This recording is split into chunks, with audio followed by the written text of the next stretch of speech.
And I'm back.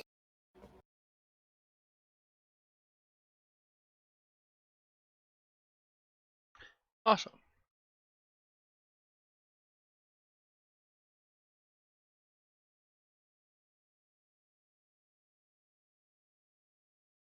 There.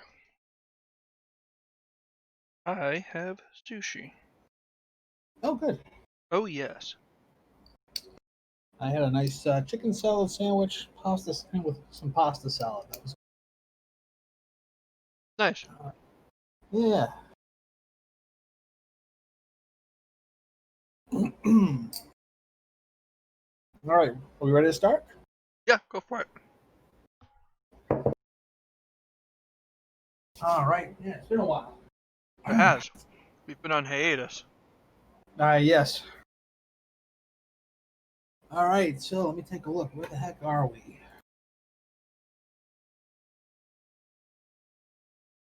We are on. Oh yes, so we are on June 12th, game term 7.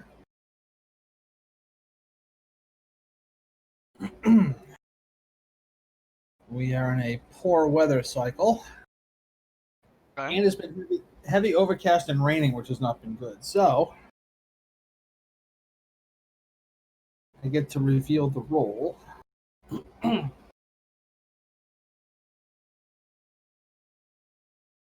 think it's going to be a +2, +1 for rain, and +1 for being poor weather.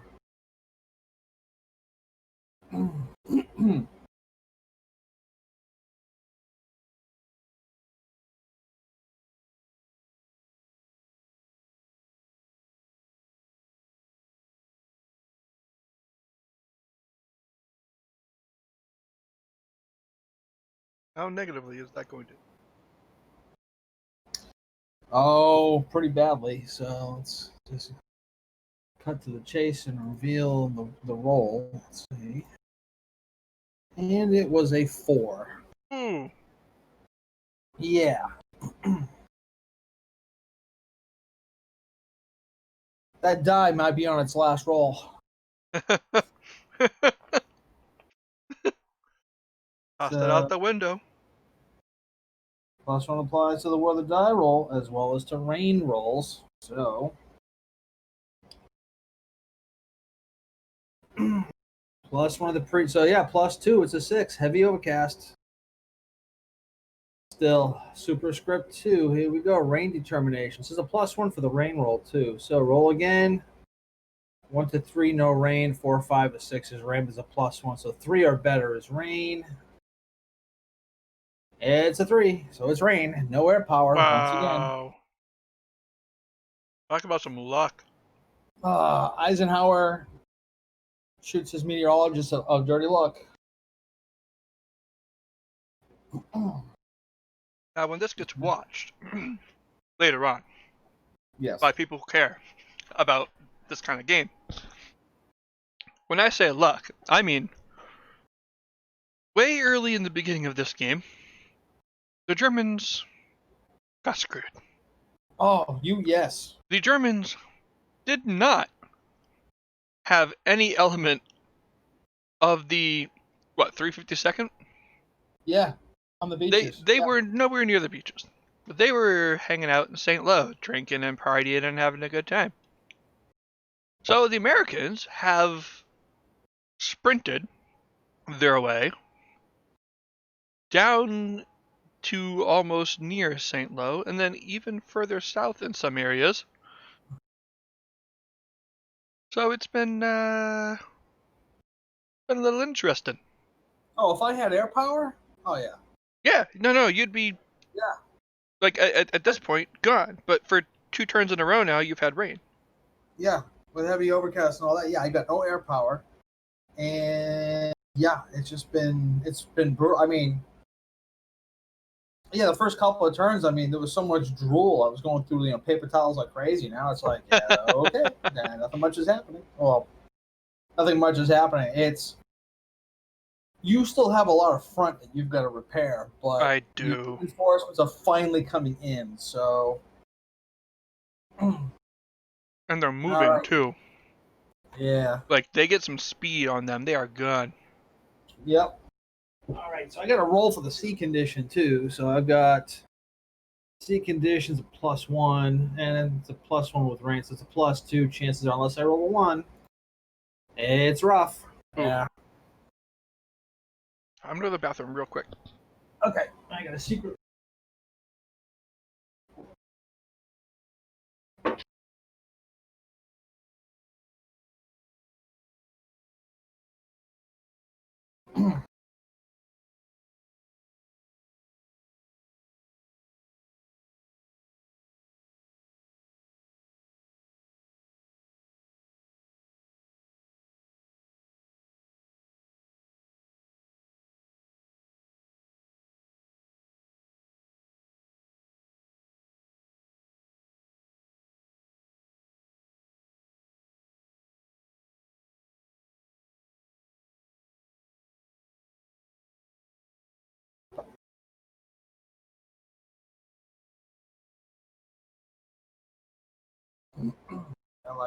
Zero. Rail interdiction is nothing. Bombardment segment. Do you don't have to now. Quarantine.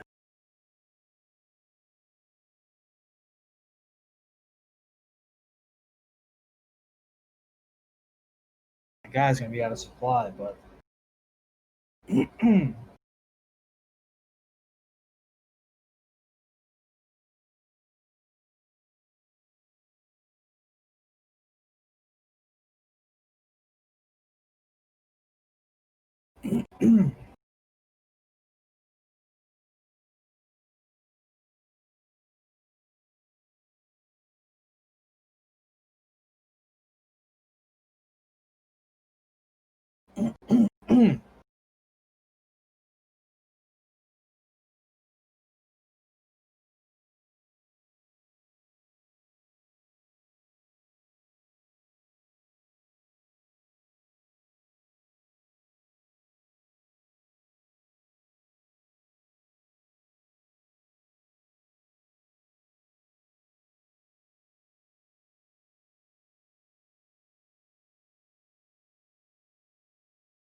I have returned. What have I missed? not much. Okay. No air, Right. no naval bombardment. Okay. So here we go. Mutual support and supply. I determine that support points must be used to keep any of my core headquarters supported.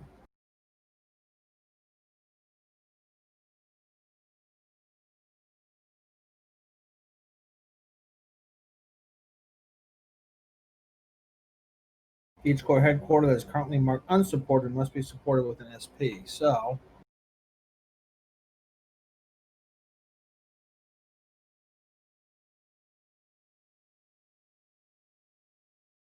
core support radius is still 2.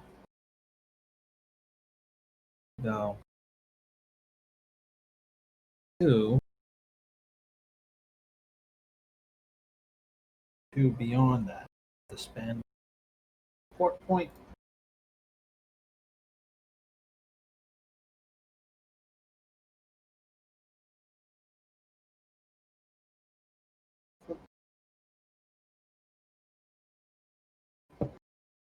Seventh headquarters is fine. All the other headquarters are fine. Each core headquarters that is beyond the current core support radius must be supported with one or more SPs. Okay.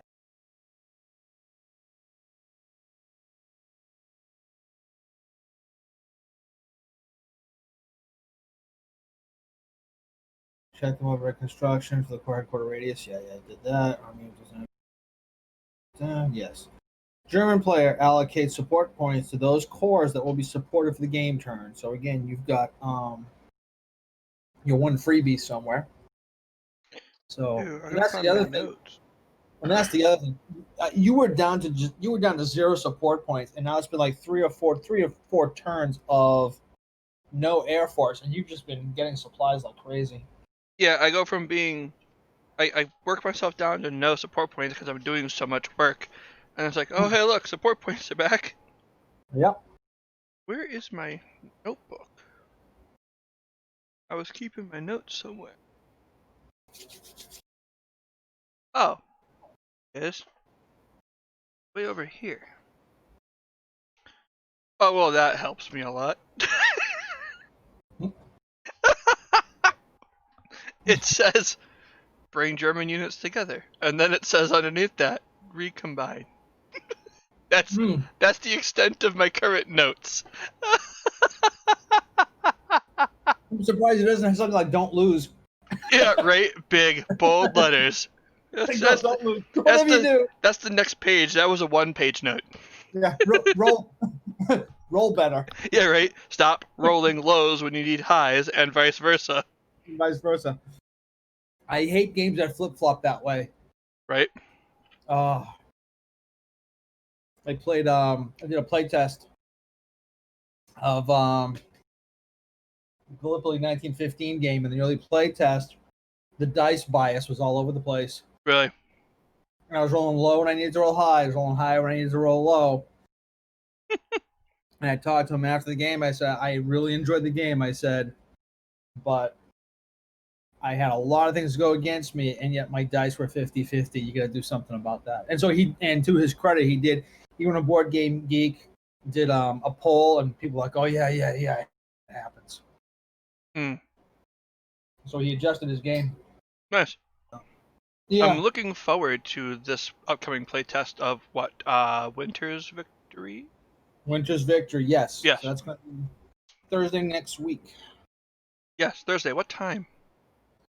It's probably going to be like all day. I'll talk to Mark. As it turns out, I have a dermatology appointment in the morning, so I might be a little late. So I got to I have let him soccer in know. the after. I have soccer at night. Oh, that's right. So That's okay. I could take over. So our earliest game is at 6:30. okay. And then there's a 7:30. There's an 8:30. So it depends. I don't know. I don't off the top of my head can't remember what time our game Mm-hmm. is next week. This week it's a 6:30. It might be Okay. back to 7:30 next week.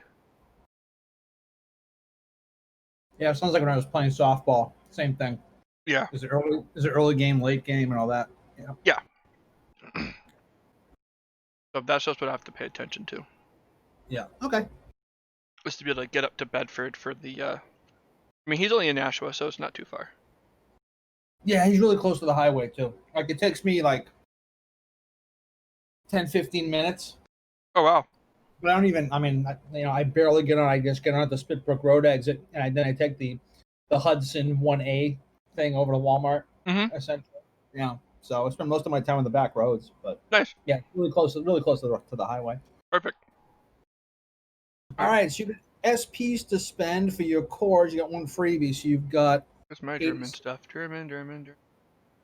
Supply? Yes, you got 80, Not supply. 86. You got first SS, Crap. 47, Where's my German ticket? second parachute, Supposed to fourth. charts? Is that what I need? No. Huh? Well, where are the support points? Upper right of the map. Ah, there we go. Yeah. I'm looking for it on like a tab. It's been 3 weeks since we've played. Yeah. Yep. Okay, let's see. I have 6 to spend. Yeah, how many cores you have again? You got 86th, 84th, first SS, 47th, and second parachute. So you've got 5 cores, one of which is going to be free. Mm-hmm. So that means you can spend up to 4, but something like your 47th and your first SS, you're probably going to spend because otherwise your mobile guys, your motorized guys are going to be out of supply. So you probably don't want to do that. The infantry No, I guys, don't. unless you're attacking, the infantry guys can be out of supply because they'll still defend at full strength. And that's some of the games you can play with the Germans. Is you can just say, yeah, they're on, out of supply is kind of, yeah, like it's a slowdown essentially. I mean, you still have your supplies on hand. I mean, when units are sitting there, I mean, they have their own supply dumps. Yeah. It's just, just not getting anything new right now. The motorized guys, they need the gas. So They do. Okay, so anybody that you don't pay for, you just flip them over to the U side. well, I have 6, so I'll spend 4. All right.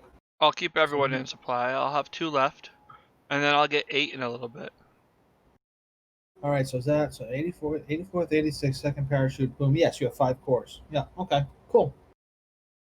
Both players may resupply reduced artillery units. Let's see. I don't have much in the way of artillery yet. I don't have much either, and I don't think I've actually dropped any recently. I think last turn was a quiet turn for me. Yeah. Yeah, doesn't look like any. It doesn't look like I dropped any artillery last turn.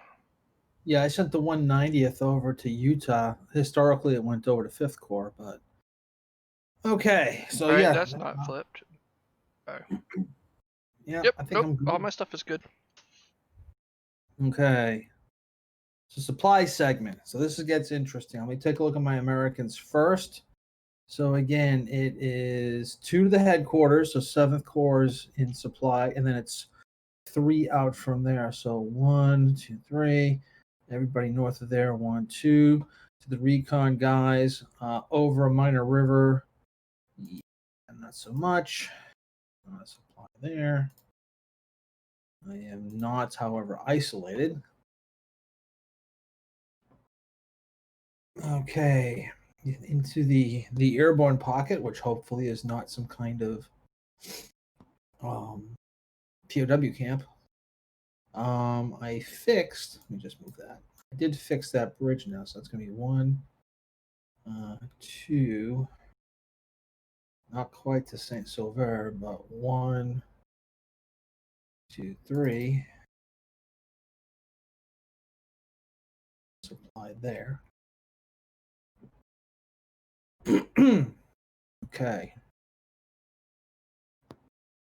So those guys are still out of supply. Wait on things. I have the 1 headquarters.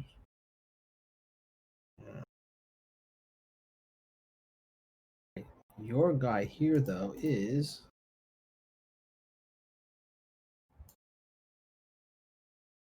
isolated.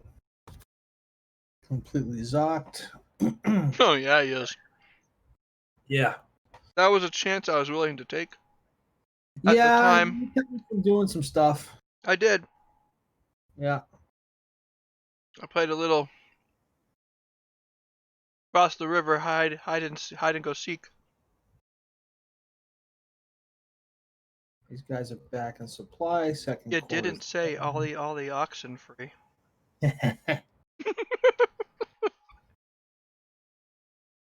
worst code ever. So now I gotta figure out. So your 17th SS Recon unit does not have Zoc, but I am way out of range. 1, 2, 3, and it's to be in supply, but he's 4, 5, 6, so it's still just out of supply. He's not considered isolated. 1, 2, he's in supply. Let's regroup. Regroup. The Brits are in supply. Those guys are in supply. Ooh, actually, since 5th is now in supply.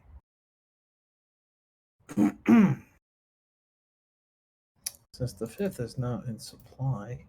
Oh, actually, I'm going to flip him.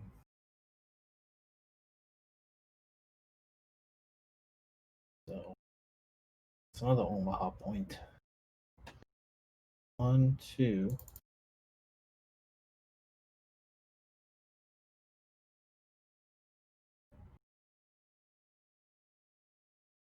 One.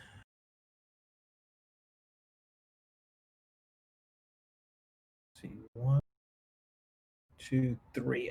Just out of supply.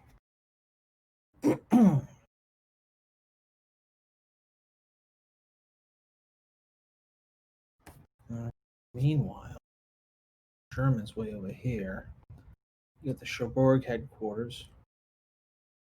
Oh, the Cherbourg headquarters, yes. You can pay another supply point for him, although frankly, since you have no armor units, it doesn't hurt to just keep him unsupported. There's no armor and there's no Yeah, there's no armor. Everybody can essentially. What that does do, though, is any attacks that you'd have would be at half strength. So, actually, I'll let you decide if you want to spend the extra support point for that. You might have plans that I don't know about. without accurate notes, I couldn't even tell you, so we're just gonna say that he's unsupported for right now. Okay. I couldn't even No, I know. begin to tell you what's happening over there. It's No, I been know. 3 weeks, I can't remember, and my notes are apparently trash. So All right. So 84th Corps can't go there, but he can trace to the cities still. So 3, 1, 2, 3. Yeah, they're all in supply there. He's still in. He's out of. Oh, is he isolated now? Now that I took quarantine, because he has to trace to the 84th. did you take quarantine? I did. You had an attack, and essentially you moved one of the units out to do the attack, and it didn't work. Right, I had to back up and you slipped right in. I just walked in, yeah. Which kind of matches what happened in history, kind of. I mean, it's. Okay, so. See, out of supply. We can't go there, but. And that's. Effects chart. Flooded the lowlands cost 2, so then 3. He is. All right, check. It's been a while since I played. It's one of those. What I'm noticing is things that I keep looking into the rules for. There needs to be a handy dandy chart. Uh, 6 or less hexes. Unable to trace a supply line of 12. Is isolated. Oh, yeah, he's not isolated. He's just out of supply. Okay.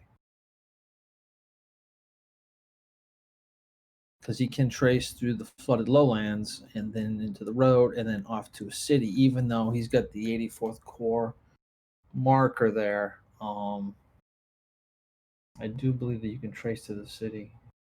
I gotta look at the wording of that. I mean, like again, some of these hard-coded core assignments are going to go away in the next version. I'm not too concerned with being a stickler for the core assignment thing. Right. At some point you're gonna, you can't just go like, oh, one regiment of the 352nd is going to trace to this corps, another regiment's going to trace to that corps. It's like, no, that's not going to. Yeah. The guy at Assigny. 1, 2, 3, 5. No, he's still supplying. Wow. Okay. You can go 1, 2, 3, 4. No, he can trace through there for now. Keyword. Keyword. Yep. Foreshadowing. I'd be disappointed if you didn't. Yeah. All right. I think that's got everybody. Let me look over here. 1, 2, 3. Yeah, they're in supply. They're in supply. They're in supply. No strangeness for the most part. All right. I think that's it for supply.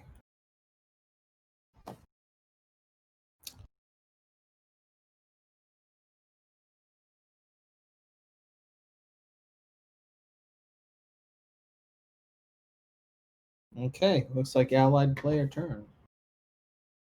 Very well. Save that for now. Okay. Operation phase. No. Here we go. Depot support points. I receive support points per the depot track. And both the Commonwealth and the US are getting 2 support points. So Omaha is going. Oh, let's see who's coming in what. Nothing at Utah. I'm getting something in Omaha. So 1 each. And the Brits will get 2. Utah and Omaha.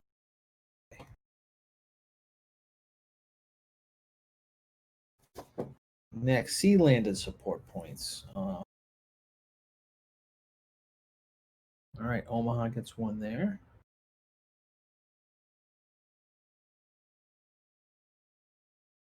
And the Brits get 2 more. Gold and a Juno.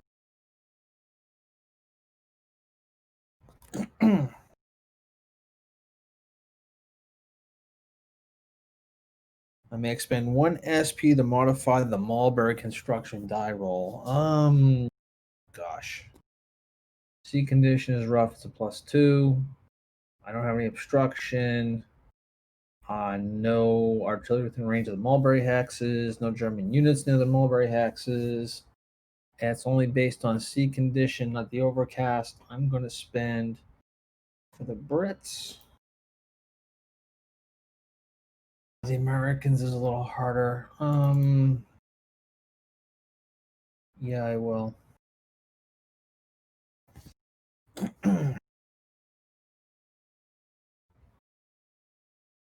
Okay. Okay, replacement. I may use replacement points to rebuild eligible stuff. So I have 3 British replacements, 1 US, and 1 Canadian. Oh, my Canadian guys. Oh, I didn't check that. Wait a minute. So that's 1, 2, 1, 2. That's us. 1, 2. That's just us. Oh, yeah.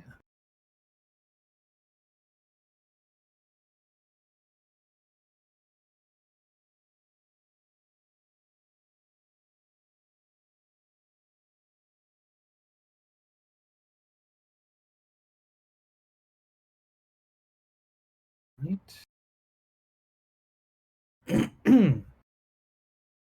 Is 7th Brigade. Is 8th Brigade.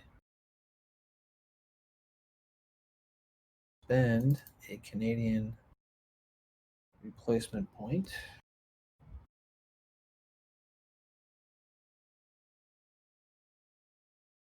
0.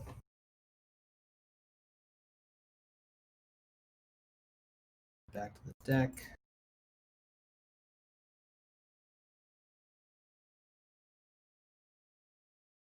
Number 2. Okay.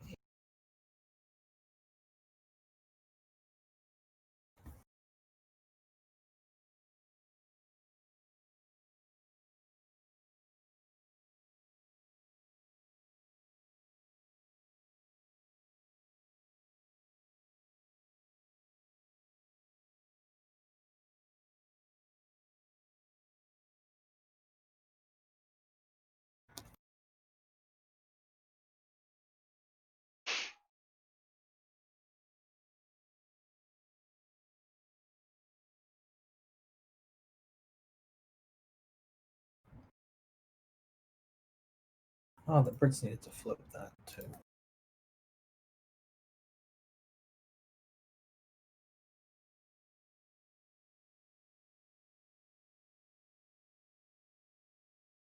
Where am I?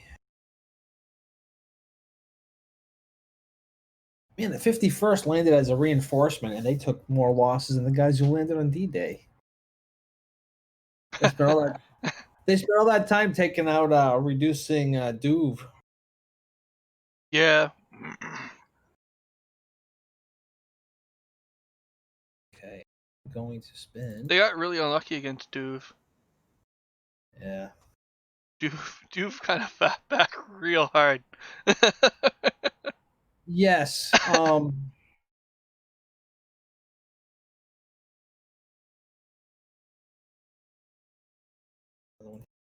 to the deck. Effectiveness loss. That's 2 British replacement points.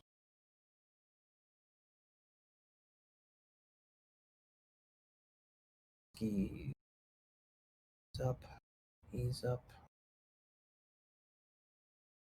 He'll stay the way.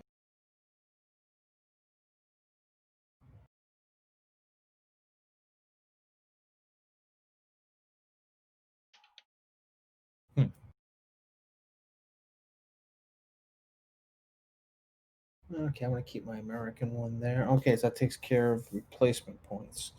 Purchase replacement points. I have some to purchase. I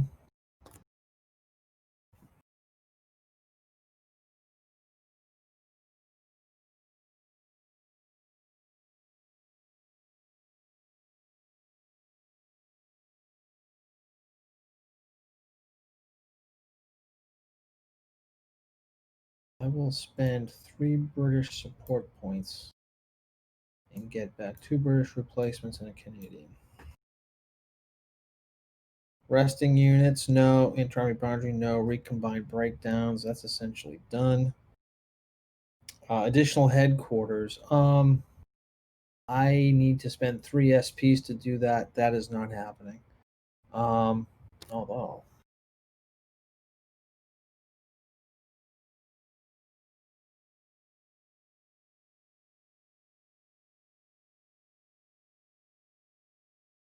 I'm going to spend 3 Utah SPs.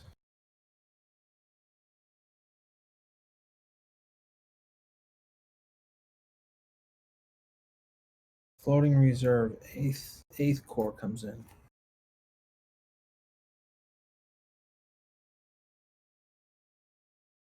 Kind of the wrong counter. That for is the a US weird Army. counter. Yeah, that's the 3rd Army counter. Hmm.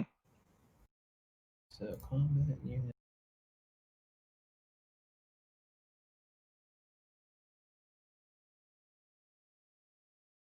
Do this instead.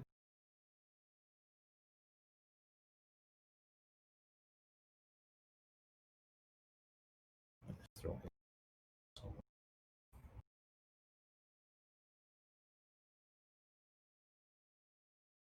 Okay, so 8th U.S. headquarter. I can't do anything with Omaha, so okay. We'll see if that slows. Well, I say see if that slows me down. That's the thing. I have no air support, so even trying to fight is kind of yeah. Painful. Yeah, you just go okay. Aggro release from a holding box.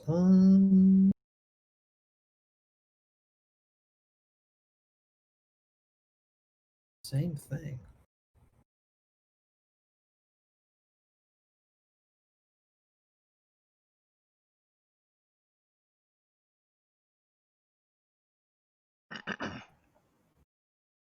You know why not? We really like those aggros. They're something special. I do like using agras. Except I don't have the 3 support points for the Brits. So never mind. All right, sea landing time. Foiled again.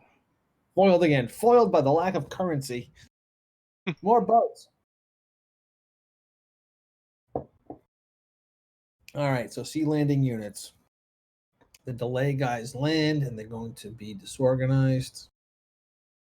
Oh, the Commonwealth guys are in regroup now. Okay, but the Americans come in disorganized. So here comes 9th Division.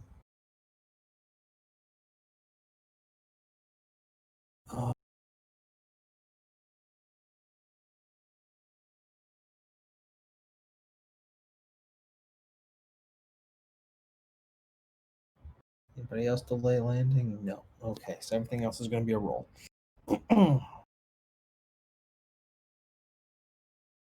Dandy.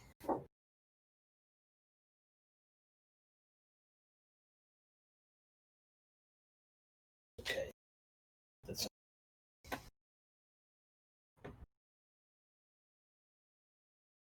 D-Day turn. Okay. All right. The 39th Regiment is going to land at Utah. We need, I think, a low roll. Roll the 3. Let's see what that is. +1 per active weapons nest tag to the beach. Artillery, you have 2. So that's a +2 becomes a 5. +2, it's regiment. It's a 7. Sea conditions rough. It's an 8. Landing box 2 is a 9. So a 9 is a delay. All right. Artillery unit landing at Omaha is a 4. No artillery, no beach weapons nest. It is not regiment or brigade. At least artillery isn't. That's meant to be infantry. It's one of those things I got to fix. Sea condition is rough +1. Landing box is 2. So it's +2, which makes that a 6. Land E1, but those things are not E1, so they just land.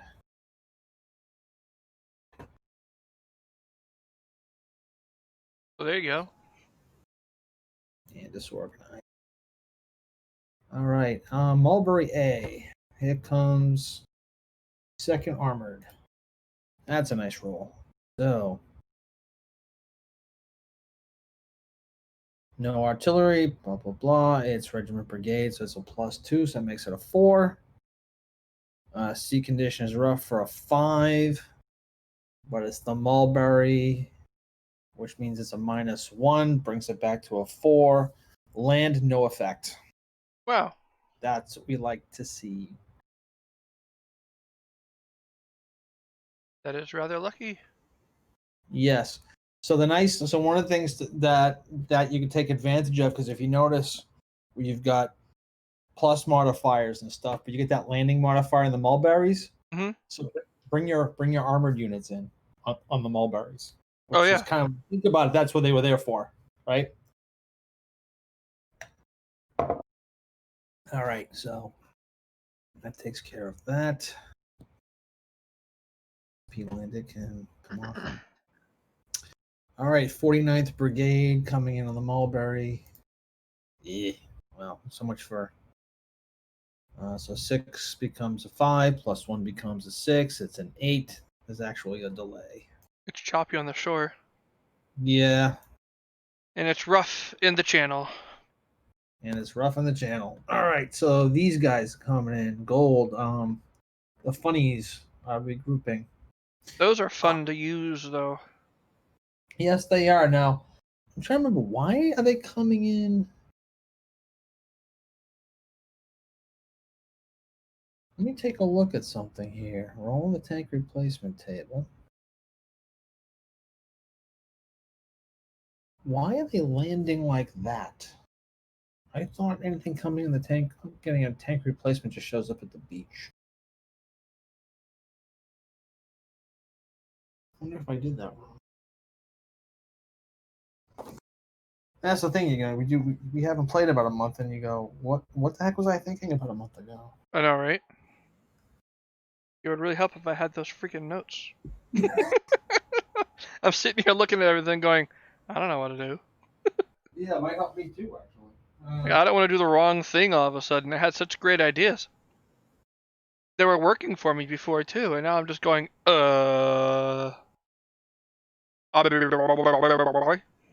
Yeah. Armor replacement. Allied tank battalions are automatically replaced and returned to play. Number of game turns later. The Allied player loses one tank less than tank replacement tank.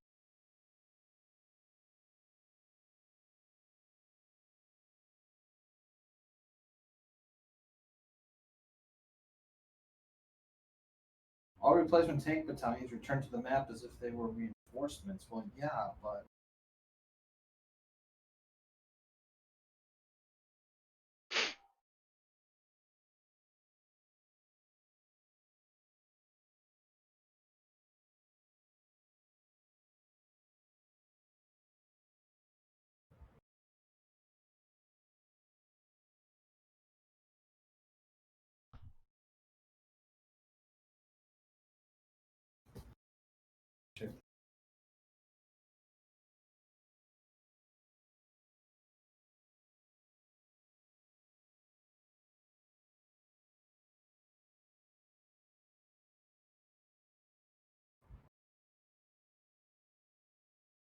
Allied army replacements should be placed in the center portion of the game turn track to indicate which turn they will return to the map. These units are not returned to the map as normal reinforcements per 1724, but instead are placed adjacent to any beachheads of the same nationality per regroup marker on the unit. So I kind of hosed myself. So these guys were to have landed with a regroup. Okay. So let's just say that they had come in ready. So they're under a regroup.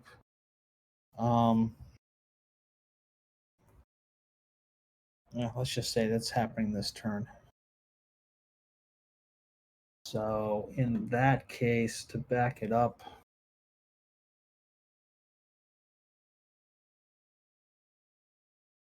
well, in that case, I would just say that those would have been for more support points. So I'm going to roll for the landing box 2. That's not going to be good.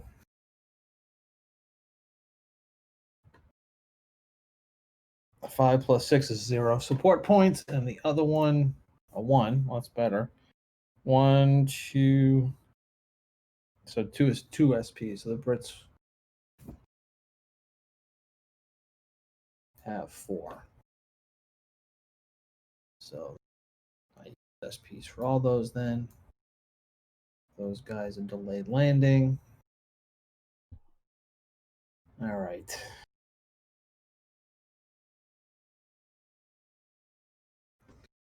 All right, that takes care of that. Oh no, I have okay,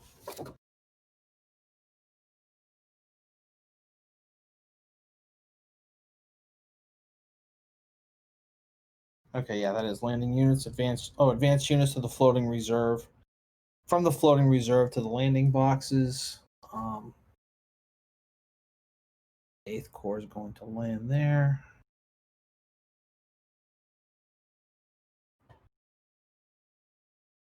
Oh, man, 30th Division's ready to come in, but bring in the artillery. Tank destroys, I don't really. 3.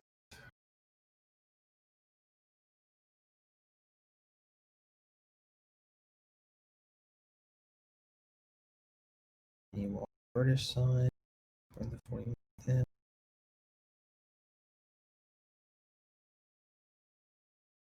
All right, so that takes care of that. And now the reinforcements.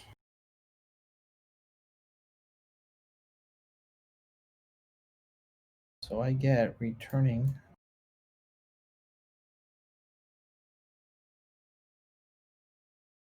2 tank battalion. 27th. Or the 27th guys are over there. So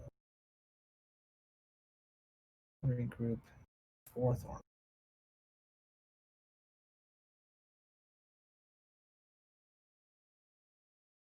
7th. 4th Army is there.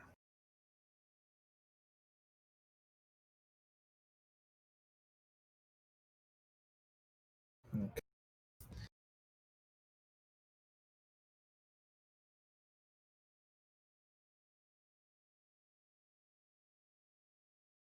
7.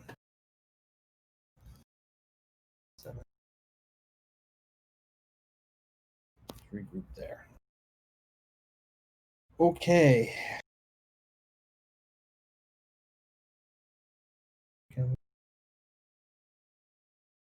9th Division. Shouldn't they be on the beach? It says adjacent. Adjacent to. Oh, fun. Yep. It's a fun little thing for them. Yep. Brits, we've got. Oh, I found a whole bunch of British reinforcements from the last turn. Oh, no, wait. No, I did not. Okay. 11th Armored. A couple of tank brigades. All right, so that takes care of that for the reinforcements.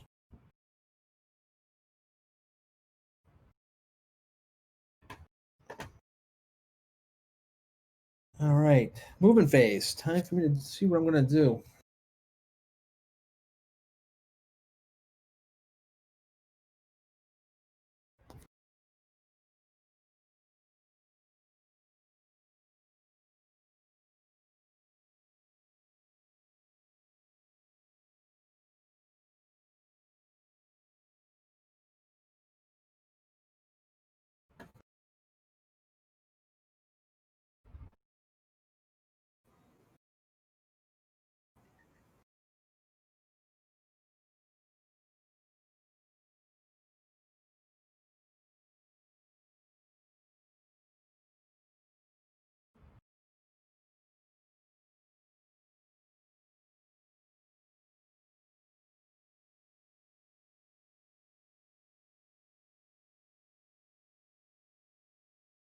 There.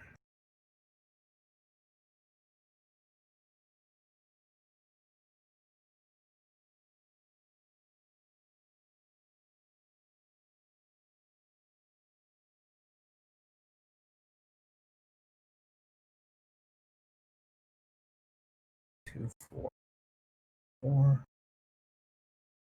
There.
This is just a tough nut to crack.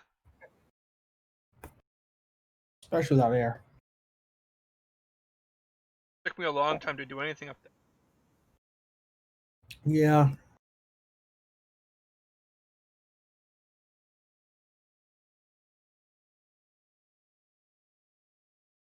All that having to get lucky and fight through the bocage. Hydro, bocage. Yeah. Without air. That's going to take a long. Yep.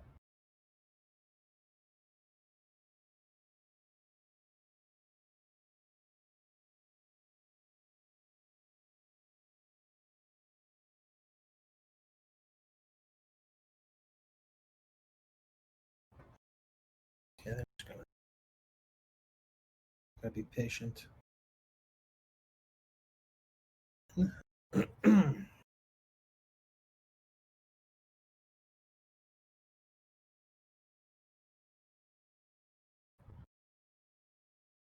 Wait. So the push out of Carentan to the west, because Zocs do not extend into a city, Yeah. that is not a Zoc to Zoc move. So by pushing west, I've now isolated that out of supply unit. And then of course I can then just go into the city itself. So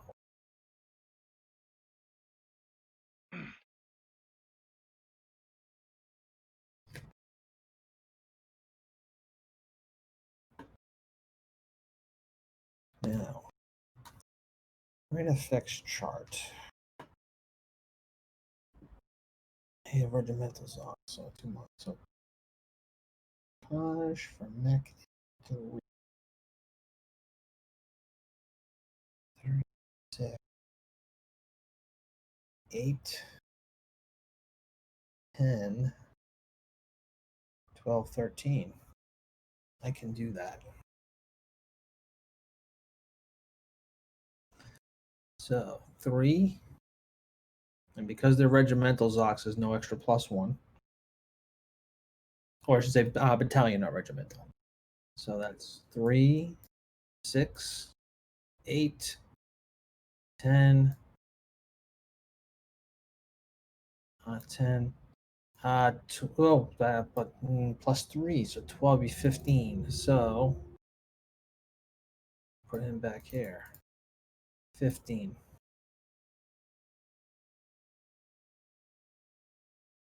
So now he's zocked. The infantry goes.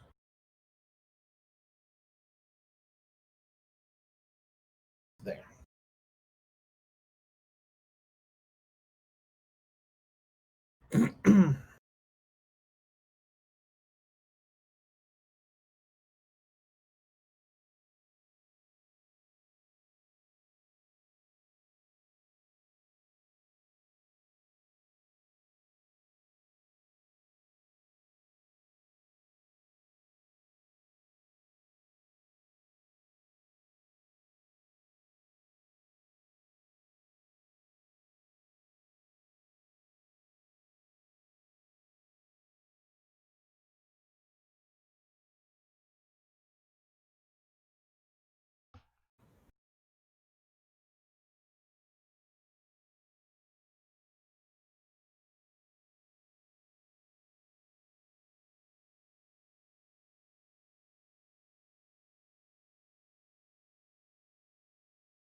One,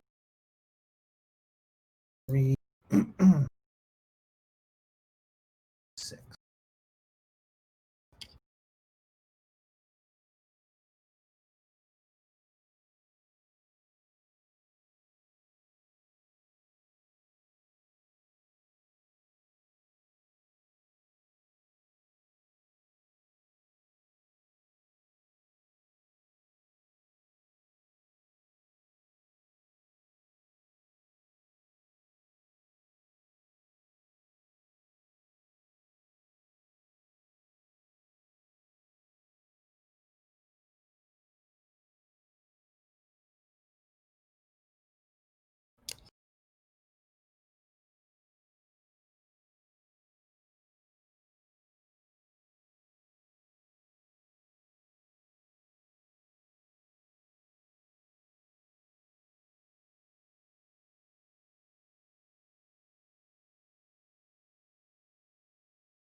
Yeah, I can't do that. Oh, yes, I can. 7. Okay.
Mademoiselle from Armitiers playing in my head right now. You know what I discovered is that is an excellent hiking song. Just Oh, I'm play, sure. I'll play in my head and it's just kind of like dun, dun, dun, dun, dun, make all kinds of stuff, all kinds of new and interesting verses for that one. It lends itself really well. Well, I'm sure it was something they sang during a march. Oh, I'm sure. That is a top-notch song. Yeah. In fact, pull up my YouTube real quick. Punch that in. Yeah. Parlez-vous. Madame.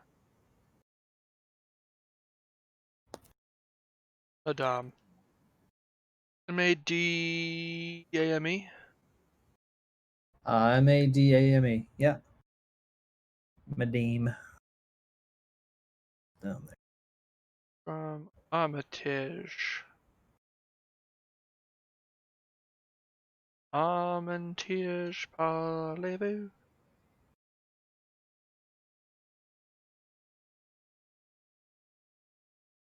It's a 6.5-minute song. Not when I was singing it.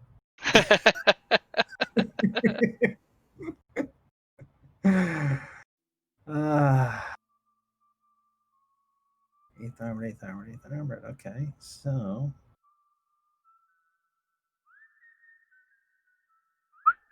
Mademoiselle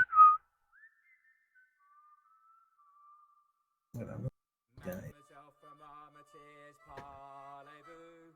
Mademoiselle from Armitiers, parlez-vous. Mademoiselle from Armitiers, she hasn't been kissed in coming into the line. there. Have more. The 27th. That's 4th. It's over there. 4th. Third, and 3rd. 27th, and what's up there? There you go. 27th.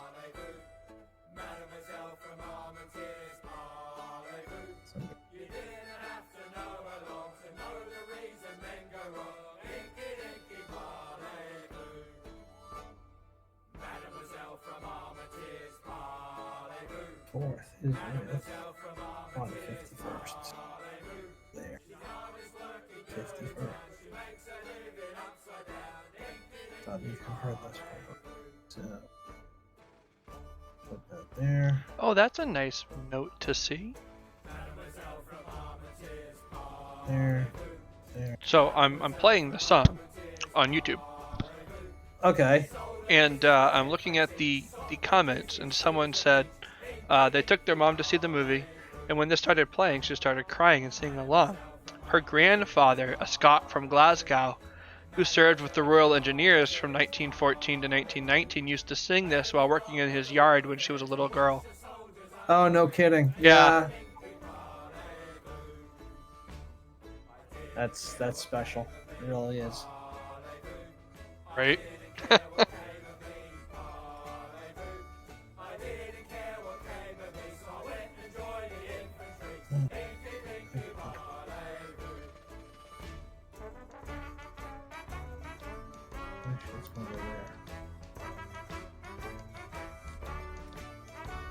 Legal.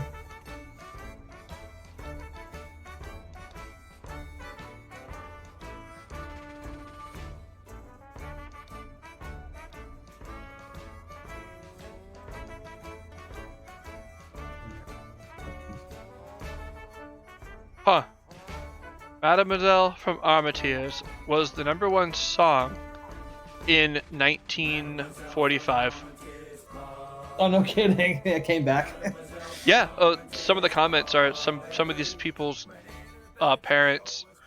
One guy's father was in the Army Air Corps during World War II and used to sing the song all the time. Yeah. The word kissed had been replaced by something else. Yes.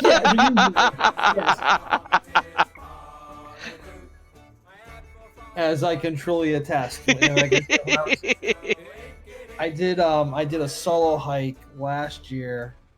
I did a 15-miler over up Downs Brook Trail, up over the Sleepers, and up over Middle and South Tri-Pyramid, and it was a long day, but it was a fun day. And like I said, the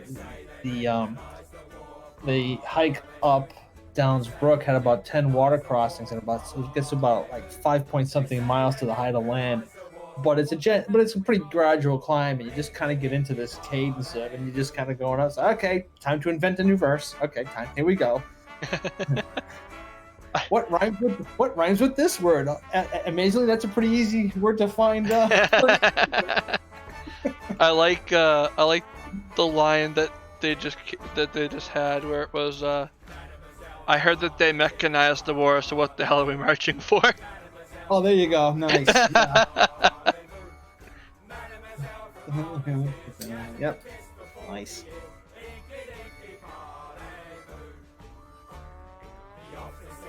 Get the mulberries over your forehead. Oh, you know what though?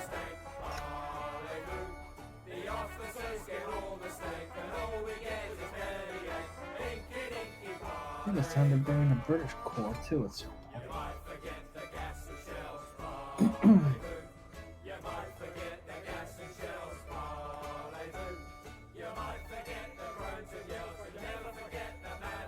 I got too much. So I still think I'm gonna stay along the road. So from there. Oh, that was a dark line. Oh. Oh. You might forget the gas and shells. You might forget the moans and yells, but you never forget the mademoiselles. Yes. Oh. As far as I know, a lot of guys didn't forget the gas and shells or the moans and yells. Yeah, no.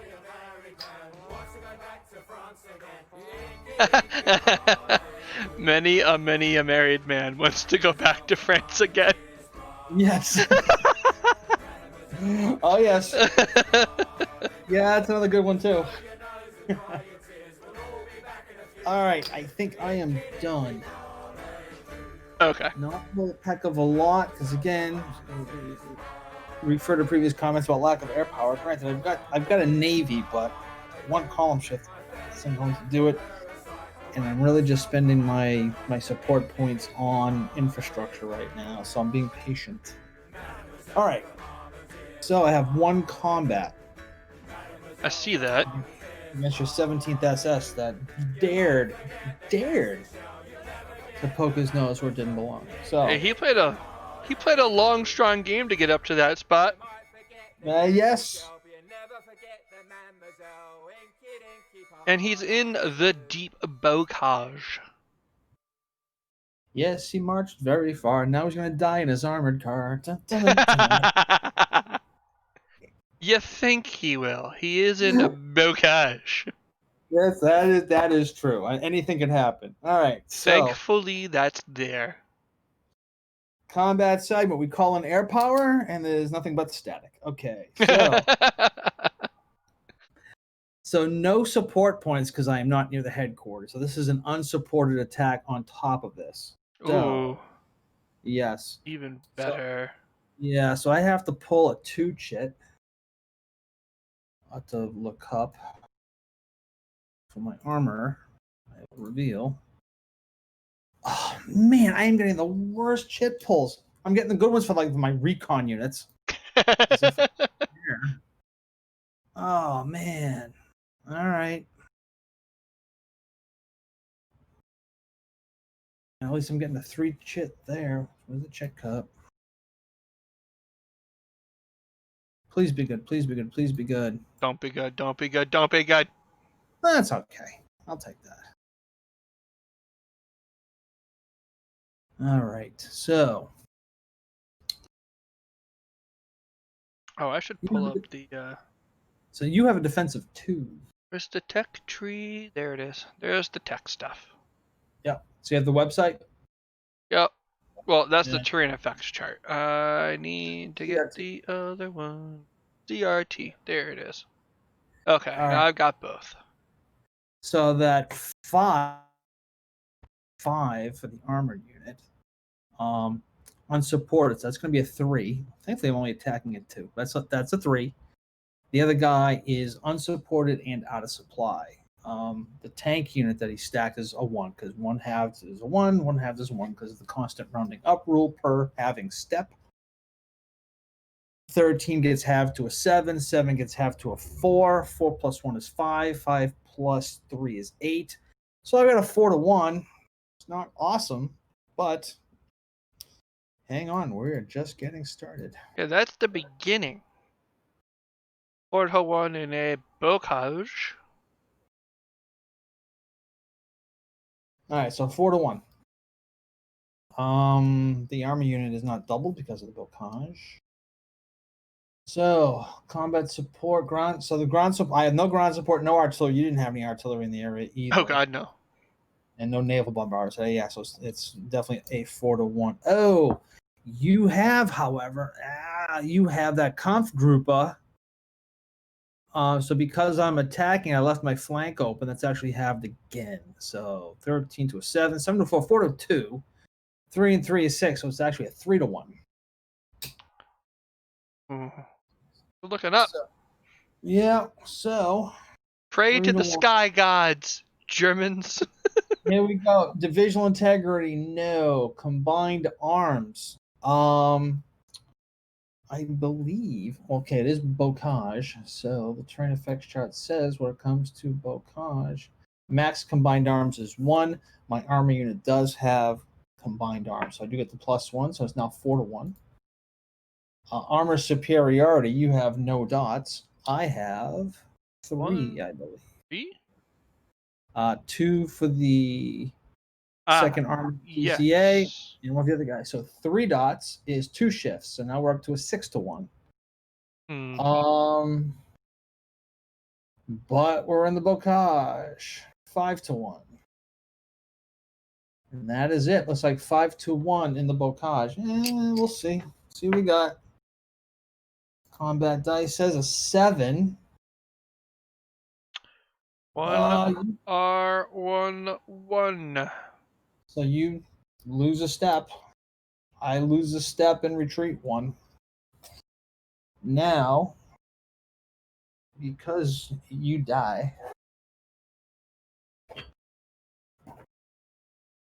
I don't believe I don't have to do that retreat. I If all do defending units in believe the hex you're are eliminated, correct. if all defending units in the hex are eliminated due to combat, and the attacker has a retreat result, the attacker has 2 options. Take a 1-step loss and advance 1 hex, ignore the retreat result, and stay in place. I will stay in place. That's fine. But I do have to lose a step. It has to be my highest unit. The infantry guys take it on the chin, sadly. So, not bad. No, that could have been worse for you. Yeah, it's not a horrific result, but, you know. So, I will take that. No other combats. No reserve, no targeted air. Engineering phase, no improved positions. I don't believe I was building any. I don't think you were. You haven't really had the support points to build them. No. Yeah, I just had a couple somewhere. You've been rather Bridge. conservative in your Yeah. need to Bridge. use.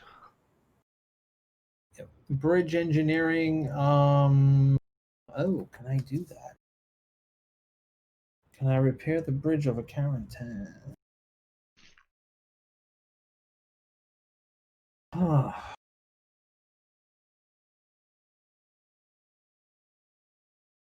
I don't technically own the other side. Yeah. It's I mean, keep in mind, not that I'm trying to sway your decisions to repair a bridge. it That- has to be within the supply range of an Allied headquarters unit, which I'm not.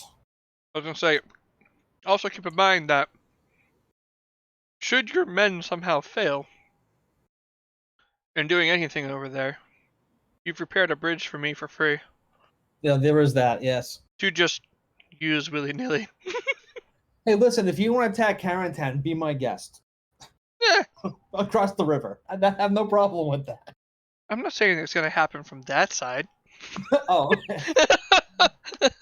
Well, the other side isn't looking too good either. I mean, should there be like an en masse kind of thing that occurs? What is this en masse you were talking about? I do not see any en masse. Eventually. Eventually, we're getting there. We're building up to it. It's gonna happen. Even if you meet them all in St. Lo, it's gonna happen. We have perfect faith in interference. As long as it Tactical. keeps raining, we keep doing our rain dance and praying to the sky gods, we'll be alright. Yeah, no kidding. All right, so that takes care of combat. No bridge Who was engineering. the Germanic No, rain god? That's a good question. in Germanic. No beach obstructions. Mulberry construction. Here we go for the U.S. Anything but a 6. Yay!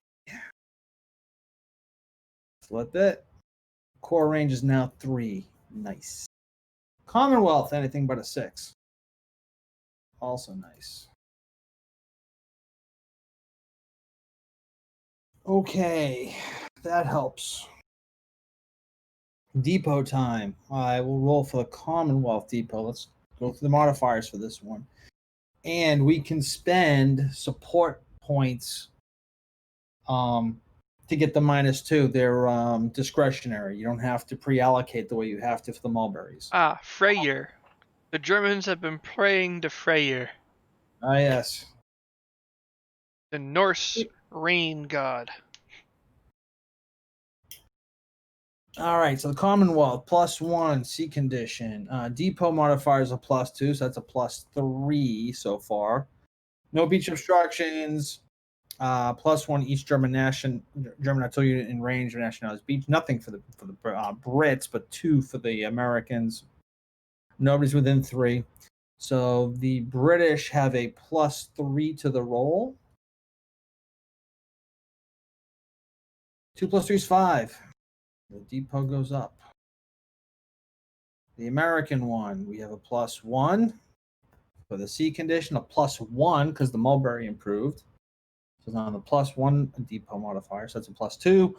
+2 for those darn artillery units is a +4. I need a 3 or less. 1 is perfect. All right, 3 + 4 is a 7. I will spend the Omaha point to knock that down to a 5. The U.S. depot moves up.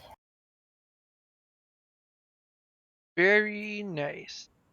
Yeah, getting there. Disorganization regroup. I lose my regroups. You flip your demoralize. I don't know if you have any.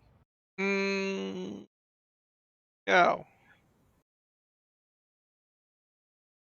No.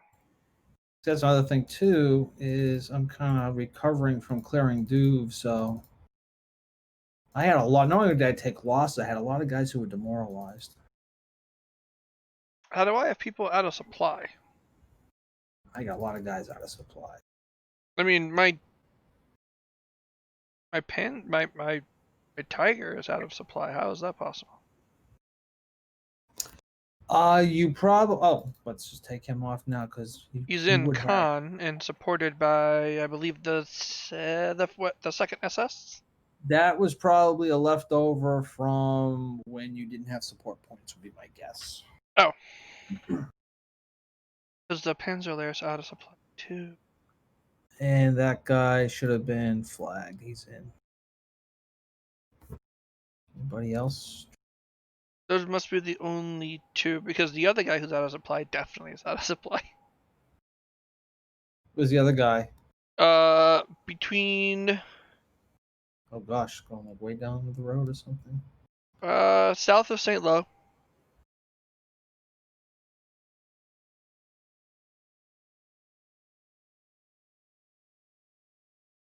There's a guy south of St. Lo who's out of supply. He's a regimental unit, which is why But he's out of supply. he can trace. Oh yeah, those guys are like marching up instead, right? But he can trace to the city now, I believe. So he's fine. Oh, okay. And again, you get into that's an area I need to. I don't have any quick fix for it, so right now I'm just being very lenient. So I'm just that kind of guy. Oh yeah, what am I doing? Regroups.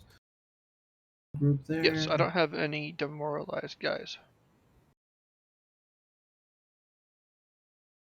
Just some out of supply people.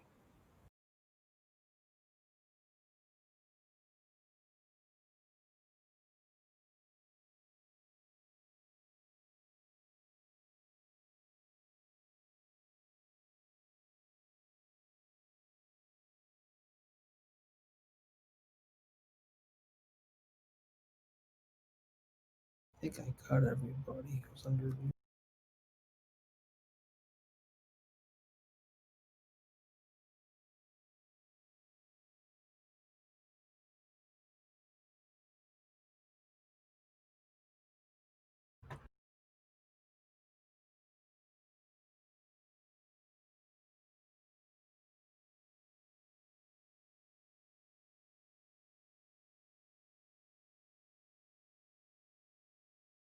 Actually, what turn is it?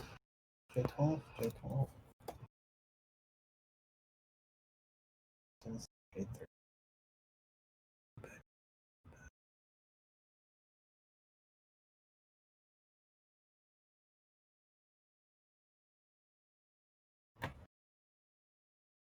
That's what I did. Okay. I changed the way I typically do things, and then of course. Why would you suddenly do that? Yeah, like usually what I do is the first thing I do is like I've got the vsay files under things like J7, J8, J9 for the calendar day. Mm-hmm. And usually the first thing I do is I just load up the last file and then I do a save as the next day. Well, the last time we played, I said, "Oh, why don't I just do this now? Then I won't have to do it next time." Well, I didn't remember that. Like this was a month later. I'm storing it in J13, going, "Wait a minute, what's the thing? Oh, it's the 12th. Oh. Yeah. All right, so that takes care of American turn. So German turn. Okay. We've got operation phase. No, although you could transfer SPs to the German operations SP total, if you wanted to do operations. Not right now. I really am not in a position to do that. Yeah, I kind of agree with you. It sounds like a great idea. It sounds like a fantastic But Herr idea. Hitler, you've been on the coke again. You know not what you speak of. Yes. No. They're still landing at the Pas de Calais. This is a feint. Okay. This is not the real thing. We do not need to send tigers there. No. You. All right, you get 8. Do not pay you get attention 8. to the man behind the screen. Yes. 8. You get 8 support points, and Oh, look at that. 10. Yeah, look at that. Boom. Look at that number getting bigger. Oh yeah, it's beautiful. How many replacements? Replacements. How many replacement points you received this turn? We roll on the German. Okay, so let's take a look at the turn record track. You get no replacements. Damn. Okay. You're getting tank replacements next turn. That's going to be interesting. Ooh. So no replacements. Okay, recombine breakdown battalions. I think you've done that. Oh yeah, there's that whole. Hey, you want to recombine the 77th? Why the heck would I do that? No, it's a terrible decision because being separate fives is healthier than not Yeah. being separate fives. Yeah. Yeah, the only thing is that it's a regimental Zoc. Yeah, who cares at this? Yeah, for that. Yeah, I'm holding on to a goddamn bridge. I think I'm doing fine. Yes. And I'm in a city. Town. Like I said, there's some weird things about the way the numbers work in this game. But anyway. Yeah, no. They're gonna stay separate. All right, Panzer Kampfgruppen. You've got Panzer Lair available, but I don't know if you have them near each other. They're not. We tried last time and I didn't move them close enough, I don't believe. That and Second Panzer as well. Yeah, you're not close to that yet. Okay. Reinforcements. Here we go. So, let me shrink down my map here. So it's nice. I'm just finally playing this game on my 5K monitor. Mhm. Oh, there's so much map. It's awesome. Oh yeah. Because I had a secondary monitor, but it worked with my 15-inch MacBook Pro, and I went to the 16, and then of course my dock stopped working with it, or the signaling was off, and all this other stuff. So Of course. like, I'm playing on my laptop screen. Yeah, that's not enough. No. Yeah, it's just. You All right, need so that. You need that stretch. All right, so here's what I'm gonna do. I'm gonna put some guys down near your rail thing, like down in the upper right. Mm-hmm. I'll tell you where they're going to go. So this guy is coming in B11 or B12, which is down at the lower left part of the map. So Yeah, the Brittany side. Yeah. These two guys are coming in S9, S10. This artillery is coming in S8, S9.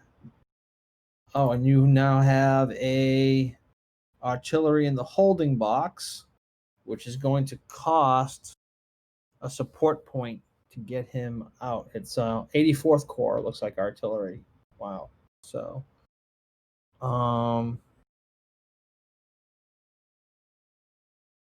yeah, let me double check the rule on that one. So the artillery in the holding box, I think, costs you 1 SP to bring in, and it goes either on or adjacent to the Corps headquarters that it's associated with. Okay. So if you were starved for support points, that would be a difficult decision. Somehow I don't think it's going to be a difficult decision. Yeah, right. Well, I'm gonna rail in these four guys. Maybe released onto the map for 1 support point each during the German replacement. Oh, during the German replacement segment, even ones arriving in the same turn. Oh, I lied. Oh, that whole thing is part of the replacement segment. Okay. I'm gonna rail in these four guys and leave the other one not be. But now these guys are already down. Where does 2nd Panzer 47th come in?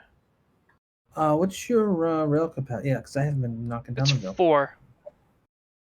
It went up last time. Yeah. I rolled. It didn't look good, but I got 1 out of it. All right. So what do you got? So you've got your 4 in the rail box. Yeah, and then these guys are gonna come in wherever they come in. Where do those guys come from? They were in the rail box. They were in the rail box. Okay, so I think you can pull them out of the rail box. Let me take a look at They were that. a failed rail movement last time. Yes.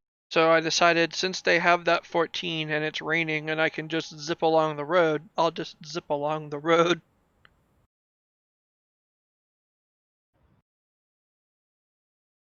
At the end of the German rail movement segment, any number of units may be voluntarily removed from the rail movement box. and placed on the map. Oh, so at the end of the German rail movement segment. So essentially, they have to stay in there, and then they would come out at the end. So it's essentially they're still allocated to the rail until the rail movement segment. So So that would have been last turn.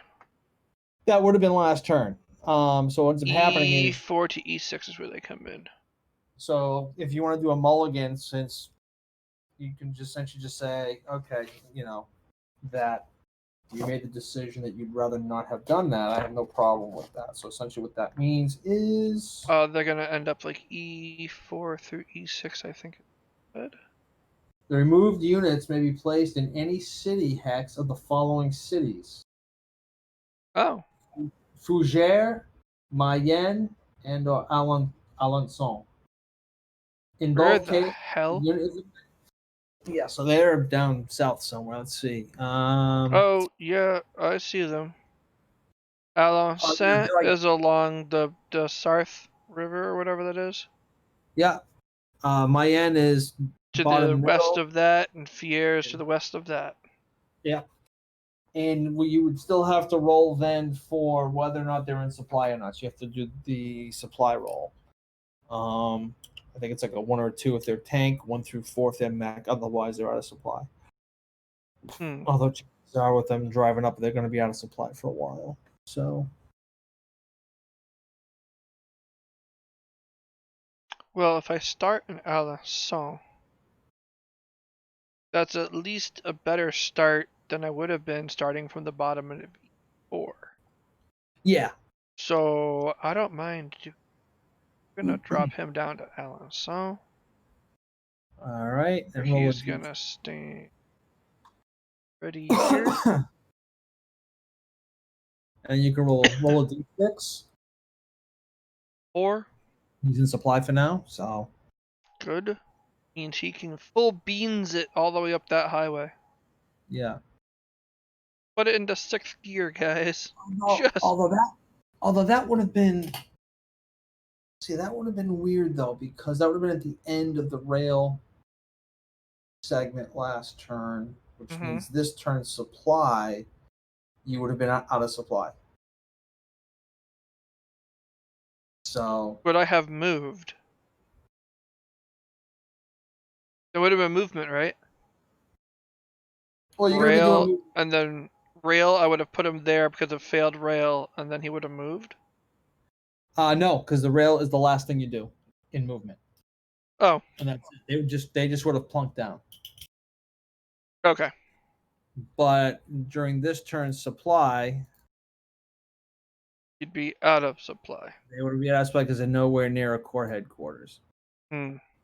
Which makes that roll almost like, why bother? But anyway, again, I want. There are aspects to this of. Like, don't give me that much hope and then rip it away. Yeah, I mean, okay, because it's not like you're gonna keep a trail of core headquarters all the way up the road. No. Yeah. That's like giving me a lollipop, licking one side, dropping it into a carpet, and then picking it back up and saying, "Here you go. Half of it's still good." Yeah. Half of it's still. I don't want that. Here, roll to see if you're in supply. Okay, I'm in supply, but that was for last turn. Damn it!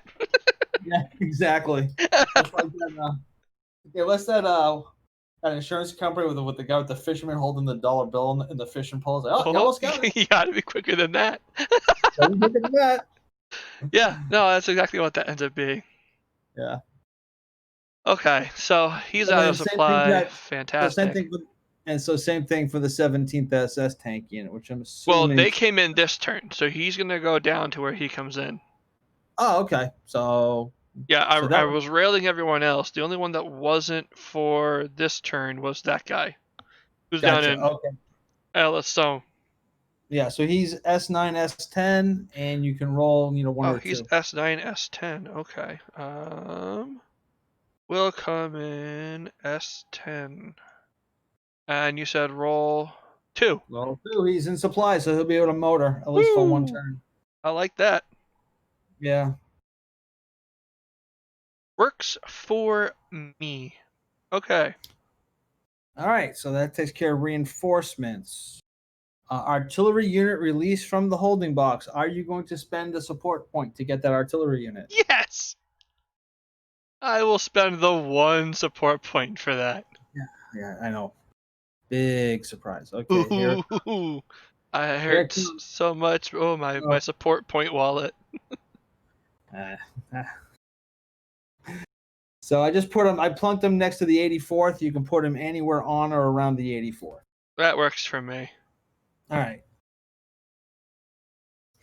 So that takes care of the replacement segment. General air interdiction. As if. You don't have any.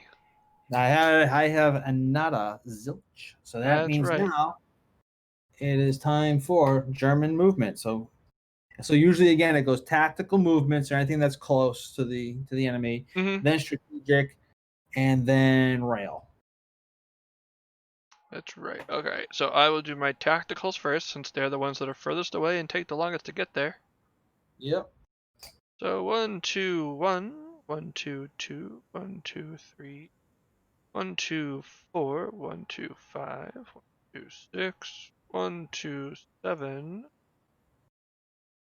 1, 2, 8, 1, 2, 9, 2, 10, 2, 11, 1, 2, 12. This is the other aspect of not having air power, which is just awful. Yeah, I mean, he just covered what each hex is approximately 2.5 kilometers. Yeah. He's just motoring. Full tank of gas. Yeah, that's This way to the as front. as the crow flies. We're talking 1, 2, 3, 4.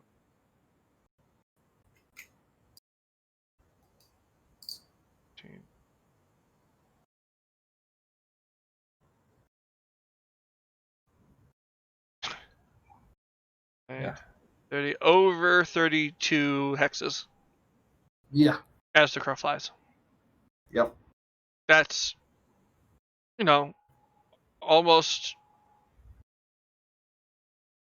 well, if we're talking 2.5 kilometers is a hex, like 64, 65 kilometers. Yeah. Yeah, that's, It's probably close to 40 miles. well, you went 32 hexes at 2.5? It's between 32, 32 and 64. 38. I lost count. It's about 80 kilometers. That's about 50 miles. Yeah, nuts. Yeah. Zip, zip, zip. Yeah, just gone. Okay, bye. Yeah. Sweet. All right, that one's out of the way.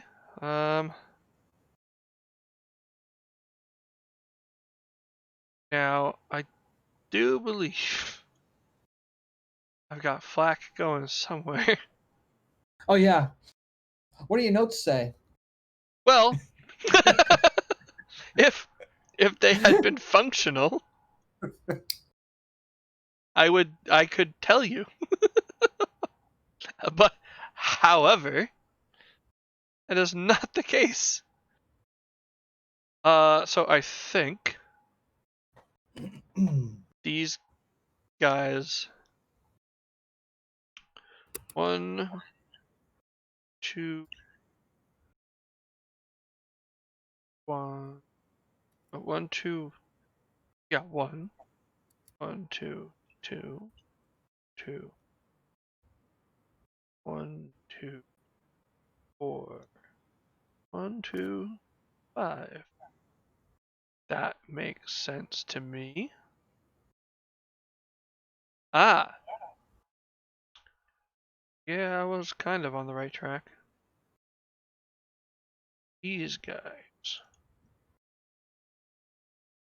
1, 2, 1, 1, 2, 2, 2,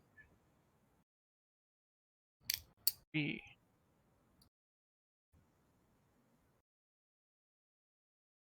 Call that 2.5.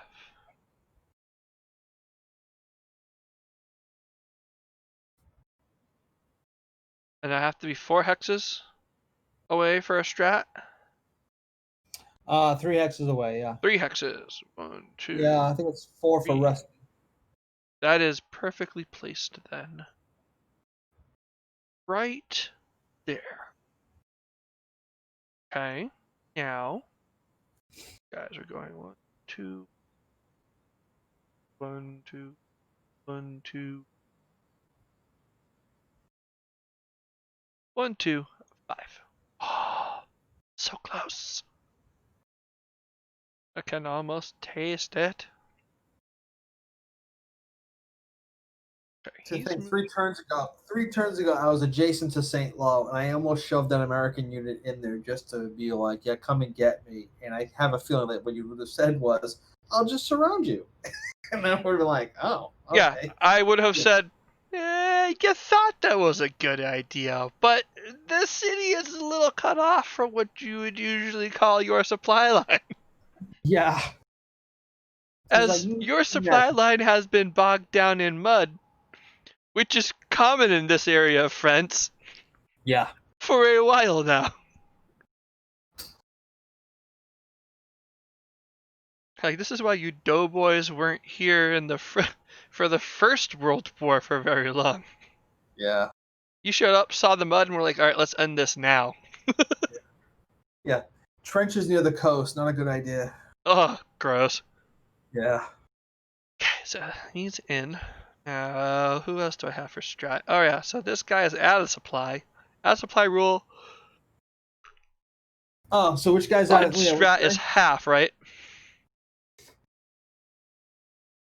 Oh, out of supply. Right. So He's halved to 7? yes. Okay. But I don't know. But let me make sure that you. I don't know if you can. Yeah, let's take a look at that because if your effects are out of supply, it's mechanized. If it's mechanized, it's halved. Yes, he's halved. Yeah. Okay. So Let me just get that this is strat move because I gotta go look. 1, A disorganized unit may not strat move, but yeah, an out of supply unit can.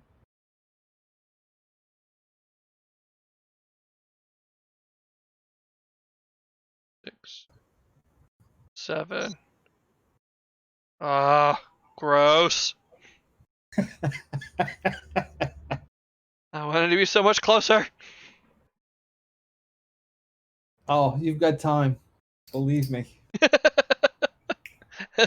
uh, It's a big map. I may have grossly overestimated the speed with which my flanking units could catch up. Oh, I mean they are moving. I mean no, they are motoring along the road, but I mean, yeah, but don't worry, I'm not yes. exactly motoring either. So No, you're not moving at the speed with which I am moving. yeah, 1, 2. Park that guy there. And we'll go 1, 2, 4, 5, 6. And park him there. 1, 2, 3. We'll throw him. Just 2, 3. Oh yeah, right on the hilltop. That's another thing. I wish hilltop gave Artie a plus. it can, It does? yes, but Why do take I a feel look. like I haven't taken advantage of that yet? Let's see. Owning player is eligible for the hilltop bonus. Yes, you can. Why do I feel like I have missed out somehow? Well, I'm part just of it, now putting artillery on a hilltop and I'm going, this should get a +1. right, but the hilltop bonus has to do with like line of sight, and Ah, because of bocage, you just can't see far. It's not the full artillery range. hmm. So it's really just if something's almost next to you. Well then. Oh, he actually fit right there. Even better. 1, 2, 3, 4, and the bocage 5. Yeah, what else we have? These poor sorry sons of bitches. need to strat move. So, we will, in fact, strat move. 1, 2. Question. Which way do I go? 2, 2. 1, 2, 3. 1. That looks good to me. Right there. And then these guys can actually bloop, block the road. Now these guys, where the hell is the 25th? Oh, 25th Corps? Who are they attached to? You can attach them to anybody because the 25th Corps headquarters doesn't really come in. It was sitting in Brittany the whole time. I think it does eventually come in. Oh, yeah, you also the 4th Flak Regiment. Roll a d6.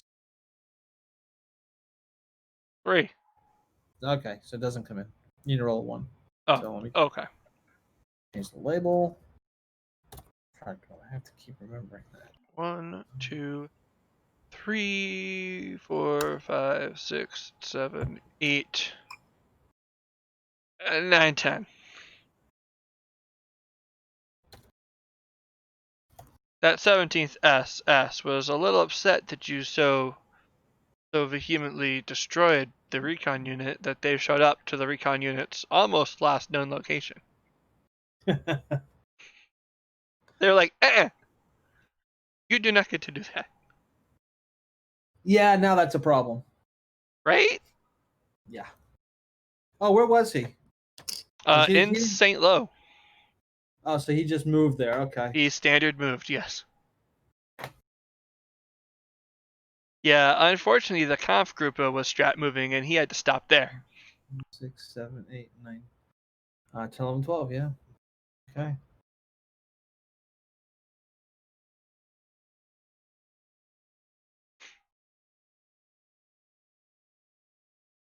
Da, da, da, da, da, da, da, da, da, da.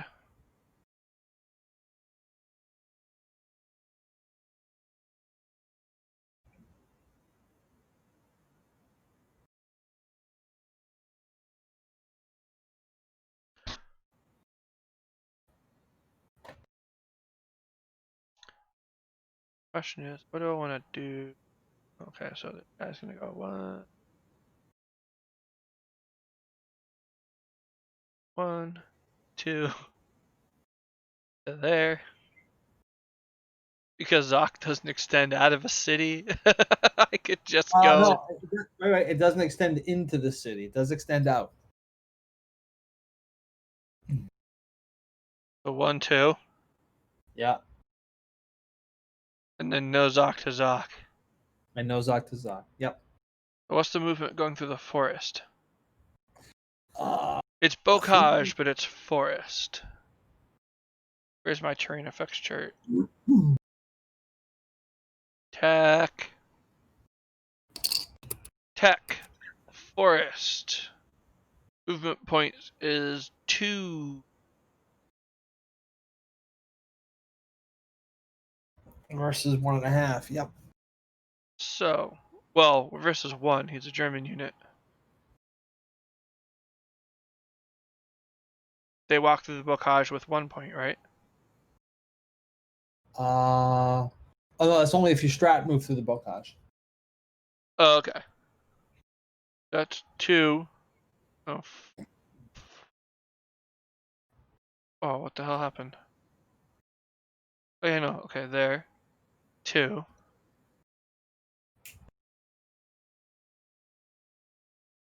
And then underneath that unit, there is still woods. That's woods.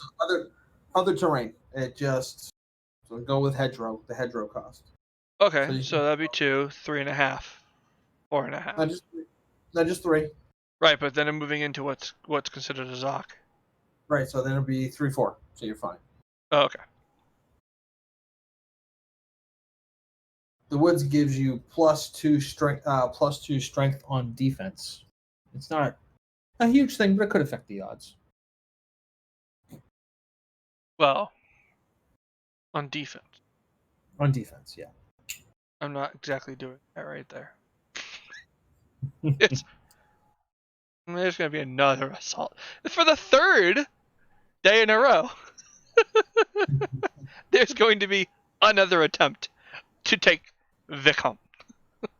Really? Cool. Awesome. I look forward to it. Yeah, I mean, I have whittled you down. Yeah, Your B3 unit is now a 1. I know. Hoping that this time's the charm. I've got full artillery ready to go.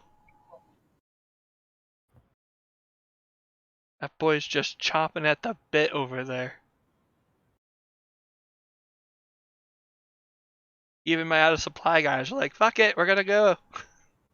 Just so you know, it'd be an unsupported attack because you don't have a headquarters there. No. Okay, just saying. See, on a supply, yeah. First of the 80. Well, So you can't trace the Chabourg either. what would I have to do for them to be in supply? Move Vallon all the way over to Brick-Quebec?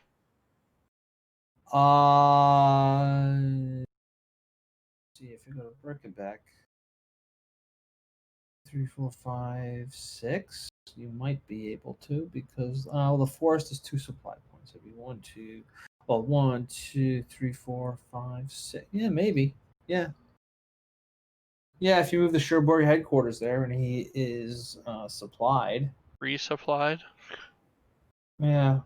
Because he's a U right now, which means he cannot offer combat support. I know, but that's because I didn't expect. It is, but that is something that you could do.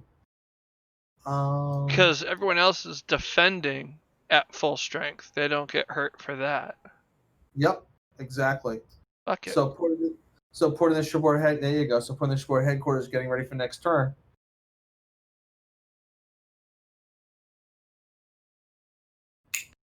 Yeah. We'll put him there. That way there can. So I guess you get respite for a night. Yeah.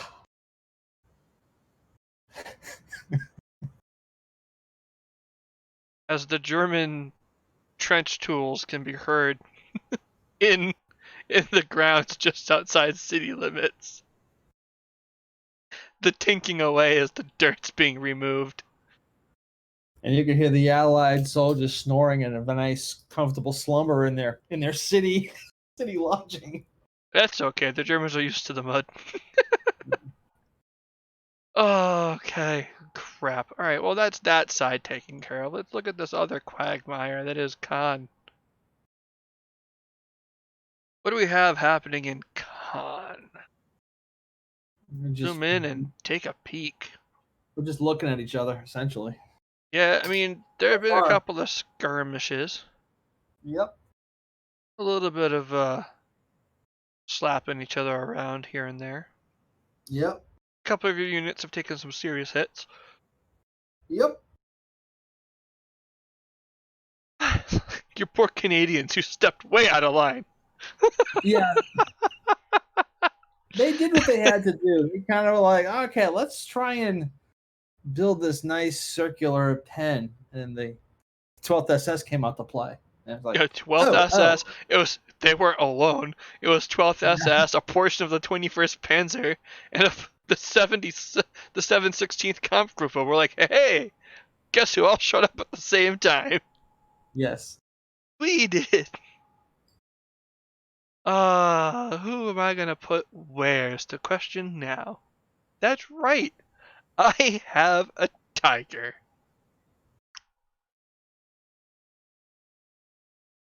He's gonna go there.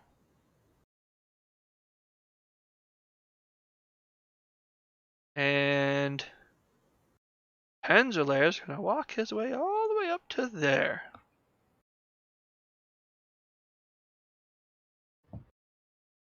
Just, you know, sometimes a firefly beats a tiger. Just ask Whitman. That Tiger is also with the 12th SS Kampfgruppe. Yeah. You're one measly That's a big, little white dot. yeah, that's A lot of dots. that is a lot of dots. That is, A mildly intimidating force. I believe that flank is secure. Yes. Even if they left the 716th Kampfgruppe down there in Versailles, that flank is okay. Yeah, Here you put Seventh Armored Division is not rushing over. Oh, we need to take comm from behind. We're not taking comm from behind. Why? We've spotted tanks, sir. Whoa, Yes. what kind of tanks? The Tiger kind. Oh, Bloody big ones. you sure they weren't like Panzer Mark IIs? No, no, no. We were unlucky with that. Yeah. Now, I will. Maybe they were Stoogs. No, it had a turret. Yep. No, it looked like they hurt. Pretty big turret. Pretty long gun on that too. Yeah, it looked like one of those AA guns, but put onto a turret. Oh. Yeah. Makes a ripping loud noise too. Oh, yes. Okay, Panzerlehr has shown up to do Panzerlehr Kampfgruppe shenanigans. Oh, okay. I could not have done that. I have to fix something here because I would have been forced to attack your unit. So I'm going to back this guy up. There. Okay. Yes, because your other guy's in a town. Right. Yep. So I would have been forced to do an attack, which, yeah. Now, which Panzerlehrs are required for the Kampfgruppe? So The recon unit, a full tank unit, and a battalion. you need 3 steps. Yep. 2 of which must come from the unit. One of the steps must be an armor unit. Yep. The other 2 steps must be motorized infantry, mech infantry, or recon. So guess which one usually gets picked. Recon. But one of the steps may be any infantry from any infantry type from any source. So the way I've played this is that you could pull from the replacement pool. Okay. So you can cash in like 6 of your steps, or if you have a replacement. Mm-hmm.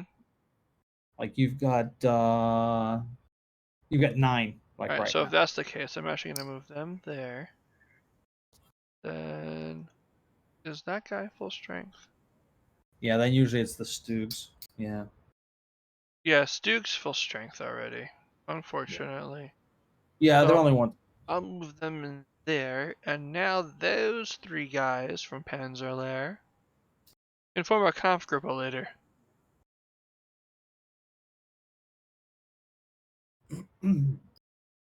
That sounds like a plan. Yep. I like that plan. That plan's a smart plan. That's some big brain plan. Yes, it is. Where the fuck is 21st Panzer? They're scattered. I see a Kampfgruppe. Yeah, And they're way scattered. 192nd is holding the line north of Caen in Hérouville. Was that Hérouville? No, they're in Vieilleville. Yeah. Because I just happened to look. You got one of the tanks in Toran. Yeah, one of the tanks is in Toran, and you've got the 125th is under the Panzerlehr near Demouville. Oh, okay. I was like, where the hell are these guys? And see, this is where your note is accurate. Keep your German units together. Yeah. Although that's the thing with 21st, it's like they're just for a while they were like the only unit you had. I forget. I think didn't they react late too or something? I They forget. did. They reacted very late. Yeah. Painfully late, actually. It Yeah. was like turn 4. Yeah. Or turn 3. Something like that. Yeah. I was so done. Like, no, why? Oh, come on. Okay. Well, It's like I need a low roll. 6. That's not a low roll. yeah, that's not the thing I needed. All right, so 21st Panzer, their solo lone tank over there needs to swap positions. And that Panzerlehr tank, I mean, 21st Panzer's there, Panzerlehr and Panzerlehr is there. 21st Panzer is there. That stacked up nicely. First Panzer is there. Crap. Mm. Not enough units! Damn it! Eastern Front. Yeah, I know. Soaking up all the good guys. I had an interesting discussion with my project manager. She's from Russia, I guess at the time, Soviet Union. And She left the Iron Curtain, huh? Yeah, I mean, she still has family over there, but she left. Her father was a World War II veteran. I think he recently passed away. He was over 100 years old. Wow. He was an engineer. He would put together. The story was created American aircraft, like essentially the forward airfields. Huh.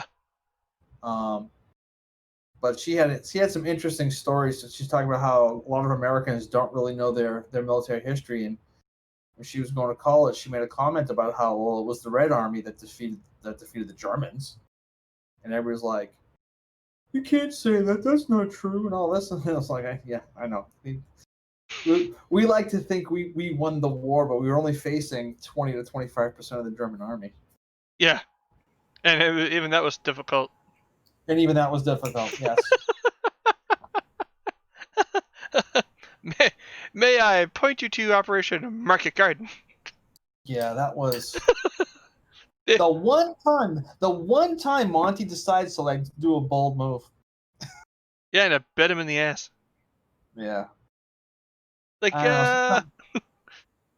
it seems like, and it's funny because you can apply this to almost anything. You can apply this to management. You can apply this to corporate. You can apply this to all kinds of stuff.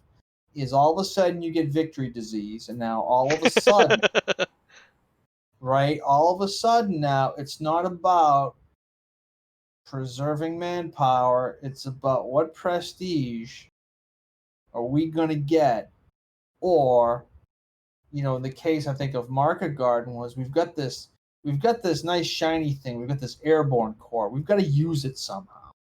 right? Right? And how many corporate plans do you have? Well, we have this thing, and well, we can't let it go to waste. Well, you're not letting it go to waste. I mean, having it sit ready to be used for something positive is like being in neutral. It's not being in reverse. Being in reverse is if you break it, doing something stupid, right? Yeah. But people don't think that way. It's like, well, we have it, we paid for it, we have to use it. So now it's like, oh, so you are now a nail looking for a hammer. It's a solution looking for a problem. That's right. I can flip the 21st Panzer when I get some replacement points for him. Yeah, which guy? 21st Panzer. The 100. Yes. Yeah, you got some tank replacements coming in next turn. Yes. And then on June 19th, about a week away, you've got 2 tank replacements coming in. So Tank replacements. yep. Yeah, don't say.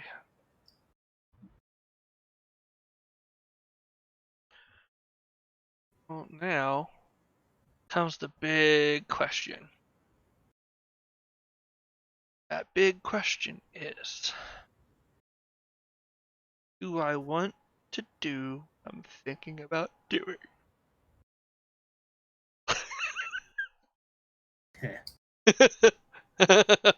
do do I want to do it? It's only cardboard. Cardboard doesn't bleed. I know. But if I fail, It's going to get as close as it possibly can. yeah, it's not going to be good for the It's not gonna Germans, bleed. that's for sure. Remember, it's also Vassal. You know, photons don't cry. Also true. So, you know what? We'll give the old fuck it college try. There we go. It's That's moving in time. It's moving time. We're gonna do this. We're gonna do that. Oh, we can So triple those guys stack. are going. So they are going to have to attack. And the interesting thing is, any unit that is not attacked, if you're adjacent to one, like that end unit, is going to be attacking at half strength. That's right. I want to stack them with there because we can go Yeah, three so- deep in the clear.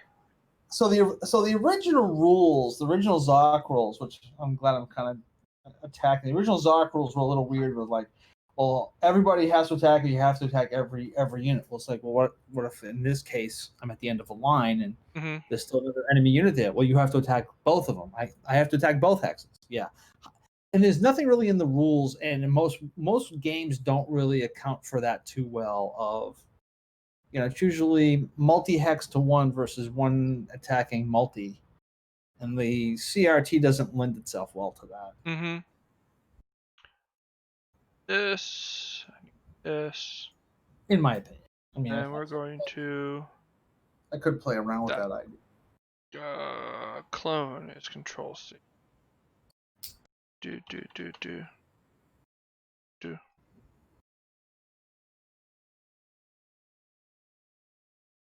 Do spin. Like a record. Back our record, we right round. Oh, I lied. Not that one. Doi. There we go. So Tron is attacking the end of the line there. Okay. He's going to attack the fifth. I'm going to zoom in. I want a front row seat. See what happens. Let's see what's happening here. And he's attacking straight up that way. Oh, interesting. All along the watchtower. Yes. All along the watchtower. Oh, and unfortunately for you, I have also moved 3 artillery units into perfect striking distance of each battlefront. Oh, well, that's a good idea. Right? Yeah. Sometimes I have those. Yes. Occasionally I get those. So it's a case of Panthers to the left of me, Tigers to the right. Here I am. Yeah, that's the wrong kind of stuck though. That's not a healthy kind of stuck. No.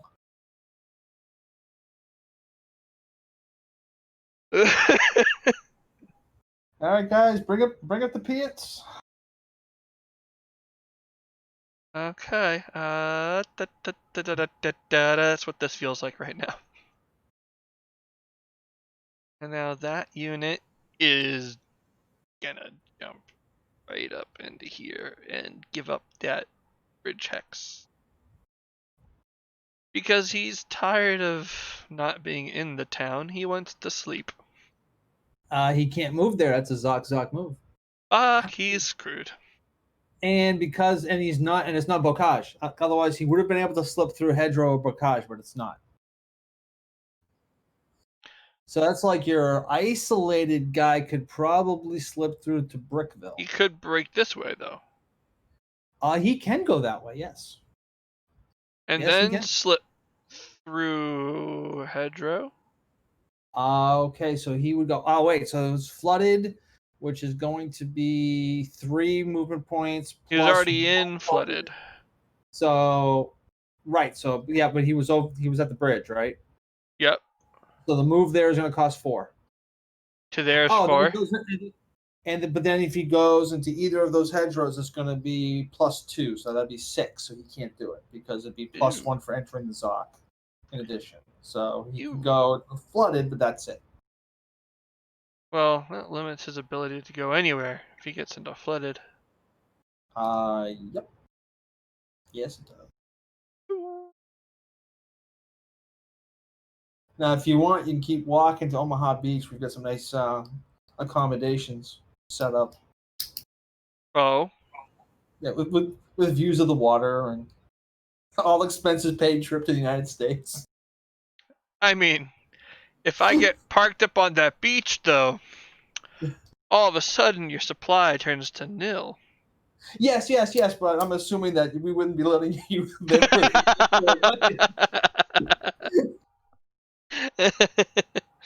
That's probably a smart assumption. Here's a notepad. Make note of that. Your trip to England, further points to America, Yes. where I can become a resident of either Minnesota or Wisconsin. I was thinking Arizona. A lot of them became residents of Minnesota and Wisconsin. Yeah. There's such a huge German population in Wisconsin. Yeah. Massive. It's like, well, some of those POWs decided to not leave. Mm-hmm. They just became American citizens. Do you know that there was a POW camp up in Stark, New Hampshire? I did not. If you go, it's way up there, but there's one of the highways. I think it's like New Hampshire 110. Yep. If you go north of Stark, there's one of those history markers, Mm-hmm. and if you find the one there, you get out of the car, read the history marker, blah blah blah. POW camp. You can go in and you can see. I think they have the concrete footings from the barracks are still there. Oh, that's cool. Yeah, I haven't. The few times I've been tooling around there, I've just been on doing these long drives, and Mm-hmm. it's like, oh yeah, I keep meaning to do this as I zoom past the marker. But, All right, I punched that into the oh, yeah, Googles real quick. yeah. If you type in Stark, New Hampshire, the first thing that pops up is POW camp. There you go. It is Google's Highway up. 110. I for one welcome my new high tech eavesdropping overlords.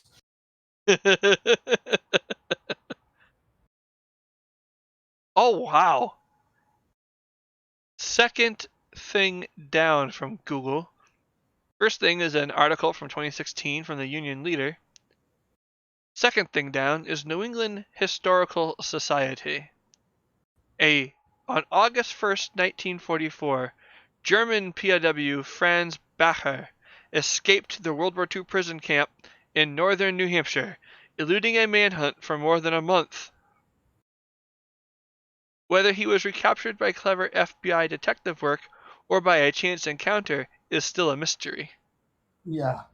He was one of almost a 500,000 prisoners of war incarcerated in 700 camps inside the U.S. during World War II. Yeah. Most of the POWs were German, but many of them weren't Nazis. Yeah. New England had more than a dozen prison camps during the war. In Massachusetts, prisoners were held in Boston when they arrived, while wounded POWs were sent to hospitals and anti-Nazis were imprisoned at Fort Devens. Others went to Camp McKay, Westover Field, Camp Edwards on Cape Cod, Camp Andrews, and Fort Strong in Boston Harbor.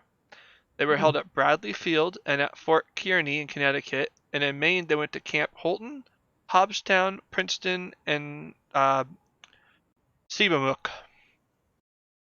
Hmm. Yep. I think New Hampshire only had the one. Yeah.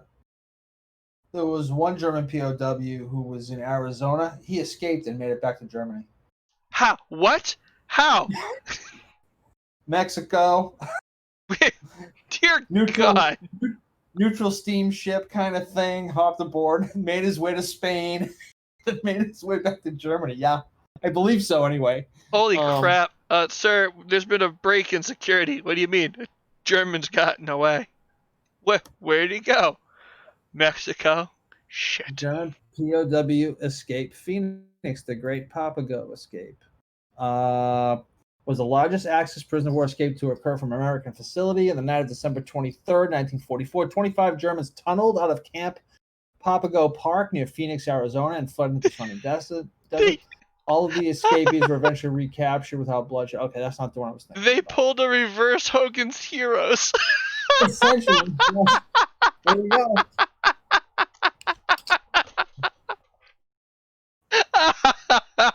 I want to find out what the leader's name was and then make a TV show called His Heroes. Franz's Heroes.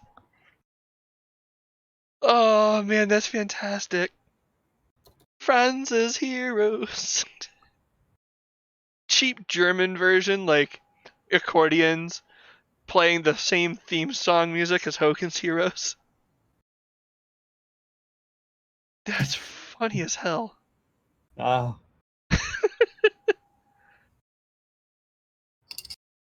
Okay, maybe it wasn't Arizona. I know somebody did. I forget who it was. German PW escapes in the USA. Here we go. Everybody keeps doing this one.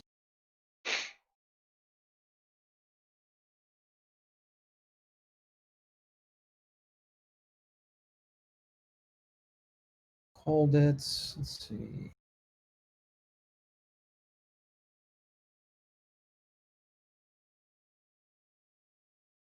Oh yeah, Captain Charles Upham. Yeah, the third and last person to be awarded the Victoria Cross twice. Attempted so many escapes that he was sent to Oflag 4C, better known as Colditz Castle. Let's see. The Axis. Kill.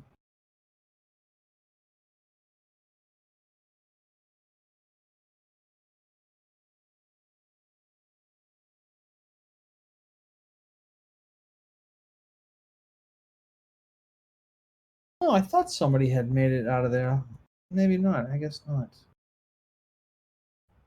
Holy crap. What a story.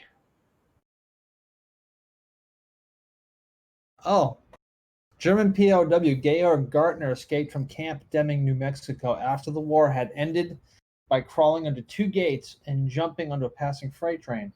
Gartner, who spoke good English, was able to pass for an American and worked as a ski instructor in the winter and a tennis instructor in the summer and married an American woman. In 1985, he finally turned himself in after 40 years of freedom. No charges were filed against him, and he was allowed to remain in the United States and become a naturalized citizen. Wow. Ah, that's funny. So this Franz Bacher guy Yeah. from Camp Stark, Yeah. his background is he was a painter, and he would sit around town and would paint the townspeople and the guards and the landscape and stuff. But he so they all had houses in Stark. They were all given houses in Stark. So like they'd put like 10 or whatever of these guys in a house together.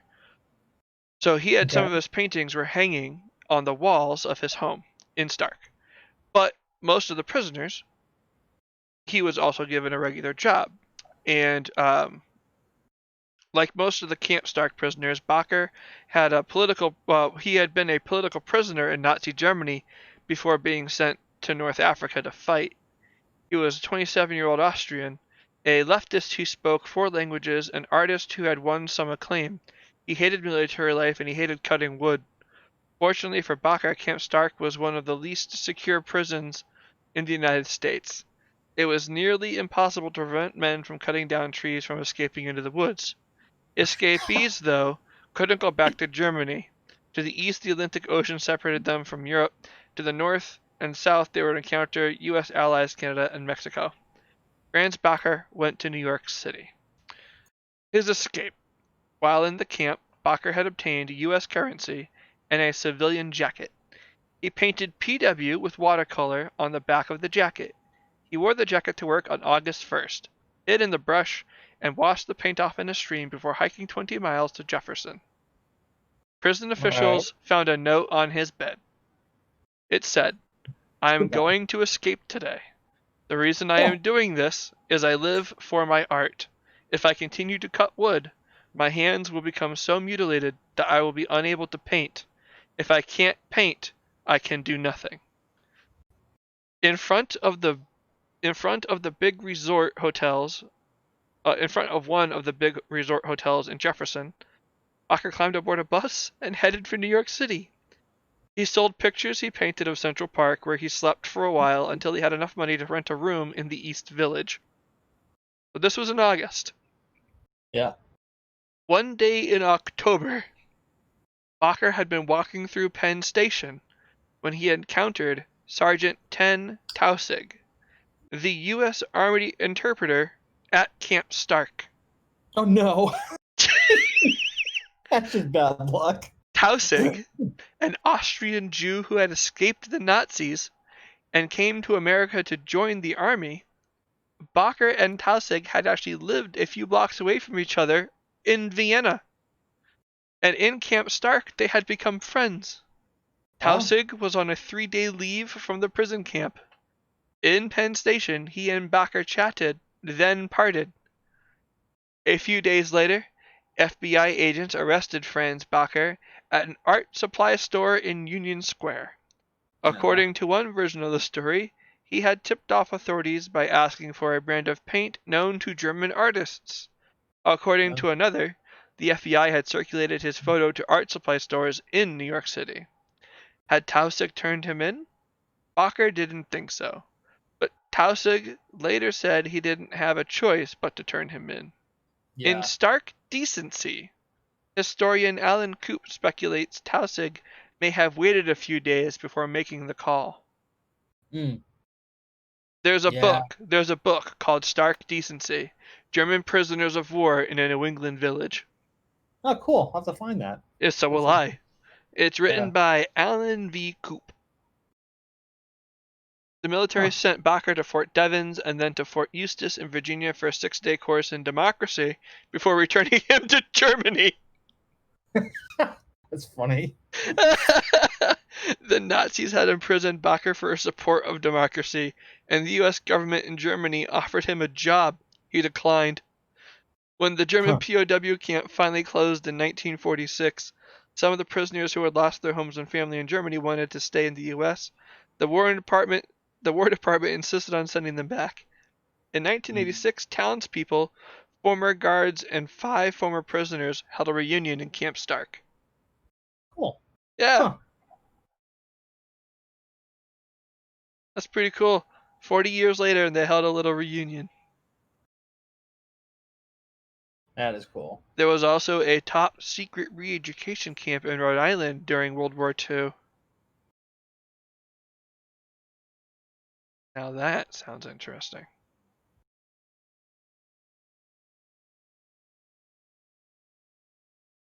Yeah, if you ever find your way up there, it'd be an interesting thing to... I'm gonna have to. That was a fun little read there. Yeah. Now, back to the story at hand, which is trying to get my Germans to go places. Oh, the places you'll see. Preferably somewhere like Stark so they can get back to Germany. All right. Those are the battles. Those are the combats. You got 4 of them. I do.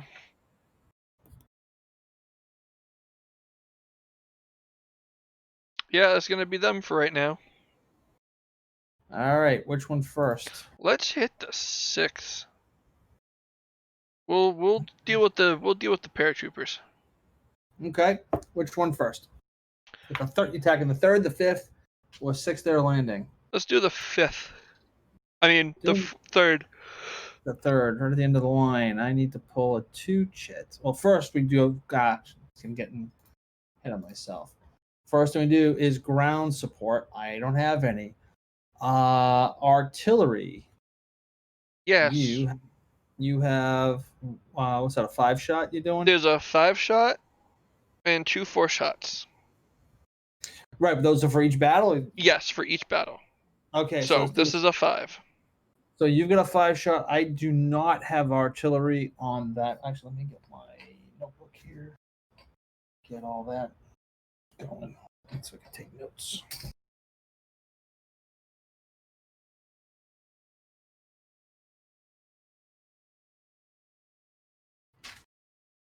And my notes for the artillery 5-shot. So I need a 1 so 39.50 to get a 2.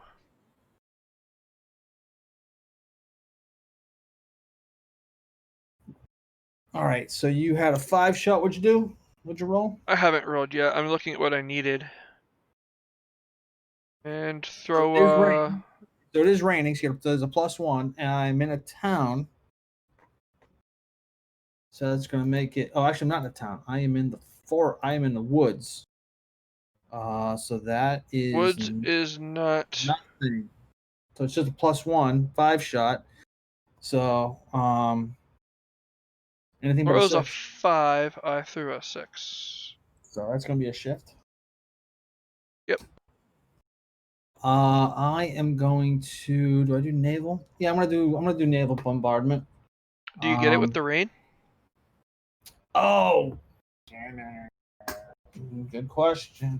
Good catch. I mean, oh, It's both a question and a catch.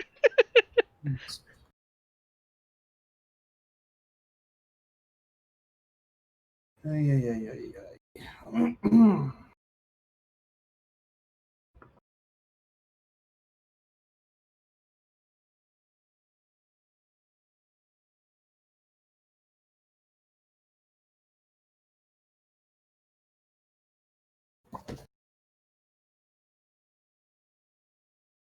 Yeah, I got a feeling. I got a feeling I won't.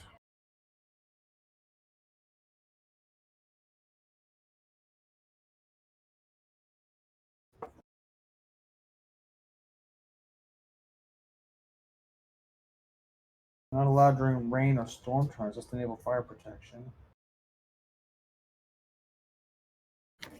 But I got a feeling I don't get it. Plus, it's rough seas. I think it's rough seas and rain, which means no, I do not.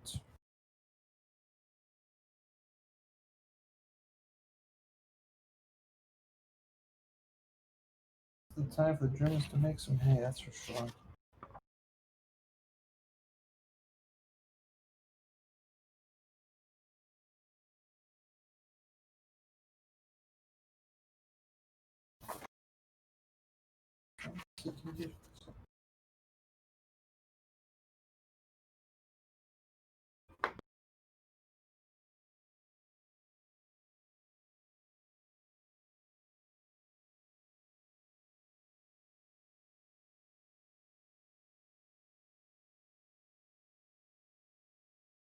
Find stuff.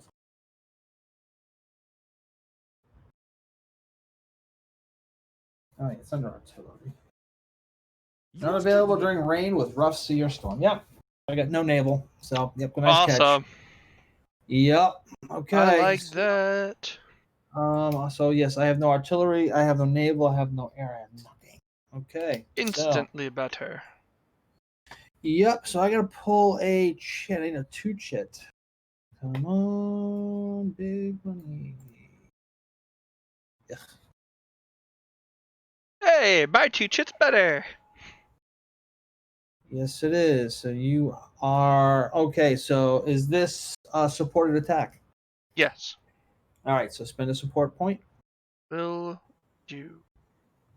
So I'm defending with a 4, but I'm in the woods, so I'm defending at a 6. Okay. Oh, now your two chits better. Oh, it's not the chit. It's the surrounding chit.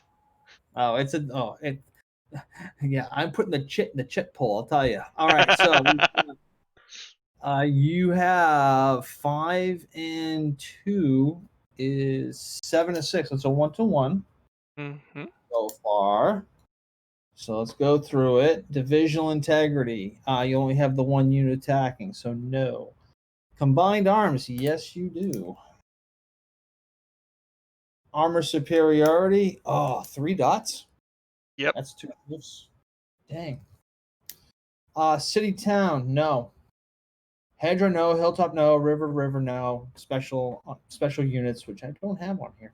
No. So that's 1-to-1, 2, 3. That's a 5-to-1. Oh, all of a 5-to-1. sudden that got better. 5-to-1 in the clear. Ooh. Combat roll is a 7. 1R1 to me. Ooh. And to moi? Nada?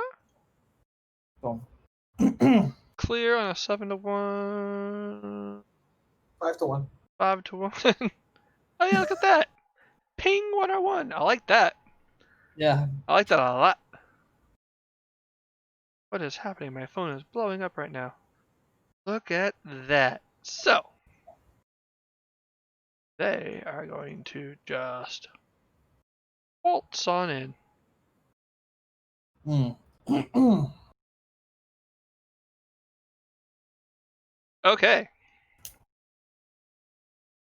We can do the next one. We'll do the 5. This one will be harder. Doing the 5. Okay. All right. So, ground support. I guess I should ask: is it a supported attack? Yes. All right. So, once you spend, did you spend the I support did. point? Okay. And now I'm down to 7. Oh, we didn't do the rail movement. We should probably do the rail movement actually, before we get too far ahead of ourselves. Oh, okay.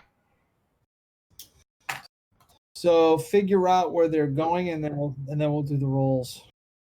Okay. 17.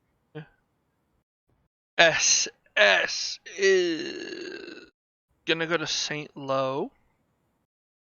All right. So you need. Is that too close? I want to make sure. No, it's not too close. He said So it's a it's mild disappointment. yeah. So you need. It is a 5 or less. So it is a regiment-sized unit. So you need a 4, and there's no other interdiction. So you need Rose a a 4 or less. 2. Send them over. And now this unit is reduced. Can I unreduce him? Yeah, with a replacement point once you get the once next turn's replacement points. Okay. Because I remember there's that one unit that can't be unreduced. The Yeah, 7/16th, he's that's stuck that 7/16. way. Yeah, exactly. Okay. Next. Third, Fallschirmjäger. Second, parachute is gonna 4 or go less. to La Haye de Puy. Okay, 4 or less. And he goes. La Haye de Puy. I give that high with a little ha. Yeah.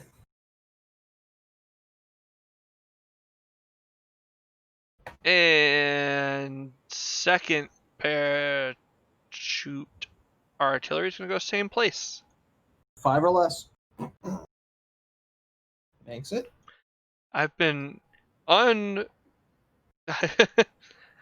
I've been uneasily creeping up Yeah. by a roll. I got the first one handily, and then I was missing by 1 each time. Yes. You need a 4 or less. You need a 5 or less. Oh, thank God. Okay. The next guy is another artillery, and he is wherever he is. What kind of artillery is that? Let me see. Oh, that's just our an independent battalion. Just kind of goes wherever. Yeah. Well then. Uh, let's send him to Carteret. All right. Need a 5. Hey, Wow. got it. All right. Thanks, RNG. Yep. And now I'm going to try and reduce the rail capacity. I need, looks like a 6 or less with 2 dice. Nope. It goes up to a 7. My rail capacity goes to a 7? No, the rail interdiction number goes to a 7. Ah, So that keeps climbing up. I got to roll less than or equal to that with 2 dice. oh. Yeah. Oh. So at some point your rail capacity is going to get knocked to 3, then to 2, etc. But Right. all right. But I So mean, now let's- like, that keeps building, and that's going to be harder for you to do. yeah. Yes. Well, it's going to get easier because I have to roll less than. So it's going to be up to an 8, then a 9. And then Oh, less than or equal to. less than or equal to. So what's going to happen? So eventually I'm going to get a hit, and then that number drops back down to a 1. So you're going to have 3 rail capacity for a while, and then again over many days. How Or if I high? get lucky How with high some does the rail capacity max out at? Well, that's it. If you're at your max with 4, it's going to get knocked down to 3. And the thing is, once it hits 12, I can roll 2 dice less than or equal to 12 automatically. So at most, you've got 12 days worth of whatever the rail capacity is. Oh, But, okay. but if I roll low, then I'll, Mhm. So Can I increase rail capacity? nope. Before it's just where it stays. 4, and then it's going to 4. Yeah, this is as good as it gets. It's going to get knocked down to 3, then 2, Okay. then 1, then gone. I wasn't sure if I could like boost that to 5. No, that's just the cumulative effect of just ongoing, just shooting trains up and blowing bridges and stuff. Okay then. All right, so you're attacking 5. So Mhm. you've got artillery. Crap. It's a 4-shot. Yeah, I'm thinking about whether or not I've got artillery in range. I'm thinking about whether or not to use it. Do you have artillery in range? Yeah, back in Leon Samara, 52nd heavy can just make it. It'd be a 3-shot.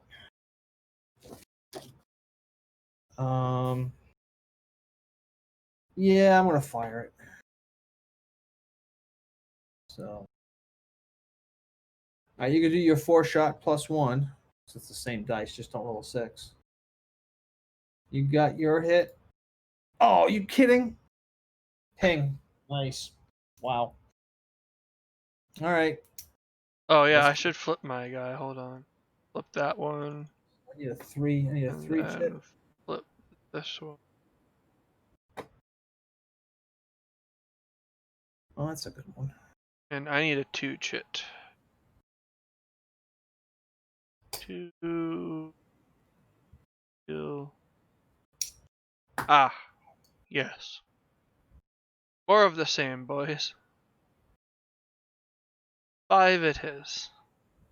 Okay, so I picked an 8. My chit is bigger than yours. So, so 5 to 8 you're attacking. That's 1 to 2. I have hope, even in spite of the artillery whiffing big time. Okay, so let's go through it. No divisional integrity, no combined arms, no armor. I'm in a town. So that looks like it's a 1 to 3 in the clear. Even with my artillery shift? Oh yeah, 1 to 2, begin 1 to 1, back to 1 to 2. Yes, sorry. 1 to 2 in the clear. Alright! Let's fucking do it. That was a 10. Wow, On I a actually 1 to 2 in the clear. The retreat's gonna hurt me too. Darn it. Well, you take a step loss and you're disorganized. I take a step loss. I retreat. I'm retreating. It's the one. It's the one. Yeah. in that entire range where I could have hurt you. Oh. Throw high. Got lucky. Sometimes you throw shit on the wall and it sticks. Yep. I take a loss, yes. Flip.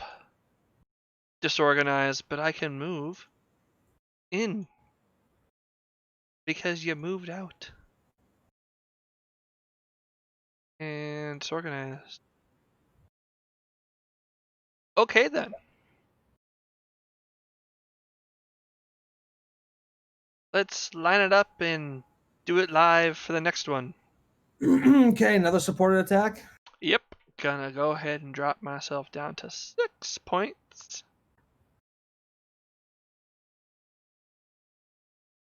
Okay, And you need a 3 chit.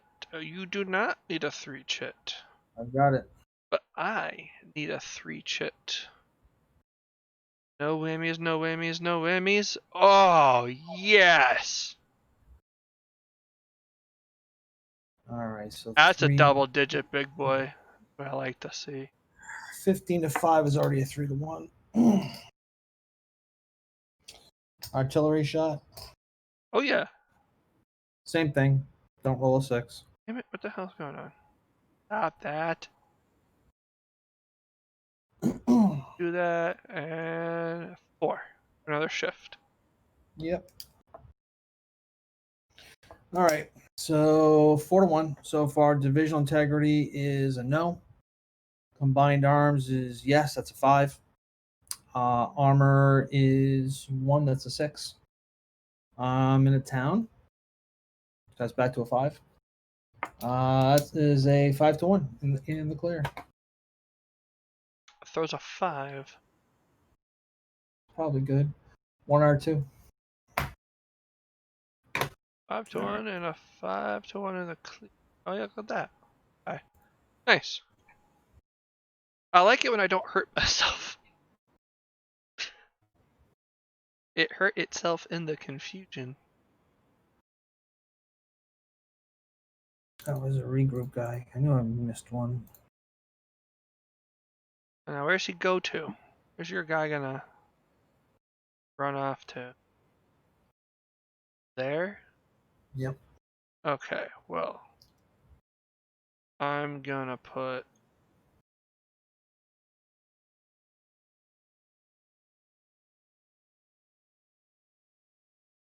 them there and leave the other.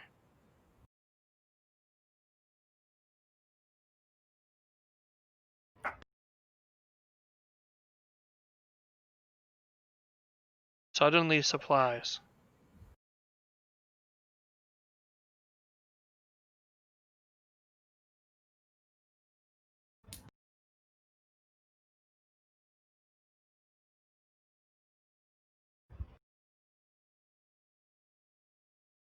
Okay, Yep. that felt Nice. good. You know, I was worried about doing this. This was that Yeah. section when I was going, should I do it? Yeah. No, it worked out. I forgot about the rain for a minute.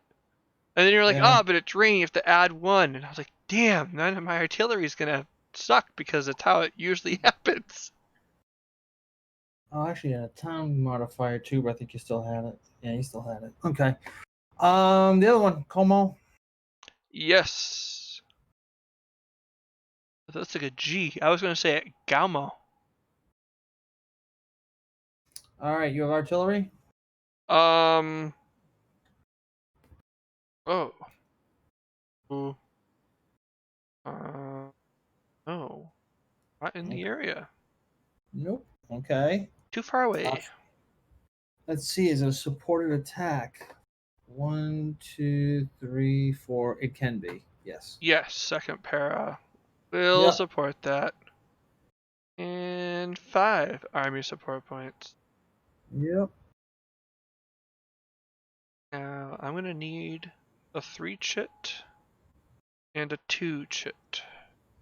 Yep. No whammies, no whammies, no whammy. Yes. Still not great, but I'll take it. And this one. Oh, that's a good chit. Good for the seas, I should say. Yeah. Usually All that's right. crap. I am defending with a 6. You are attacking with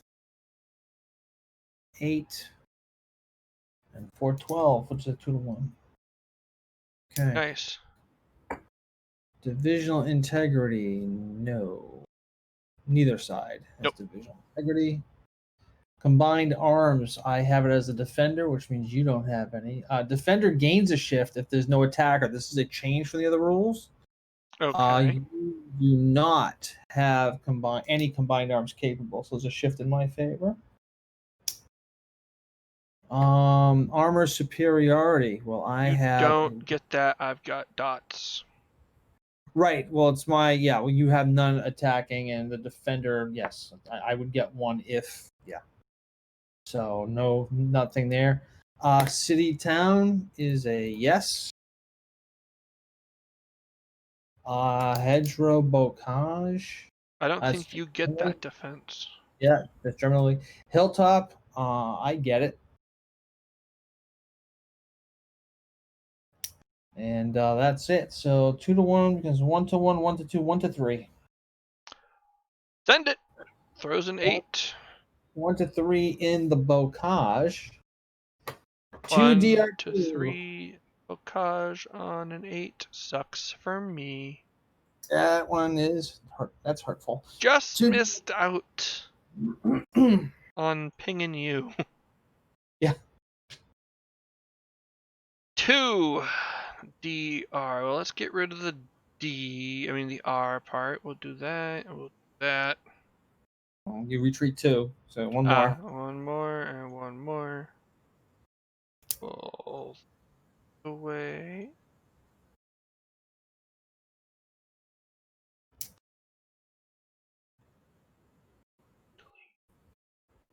And then it was a 2R2, right?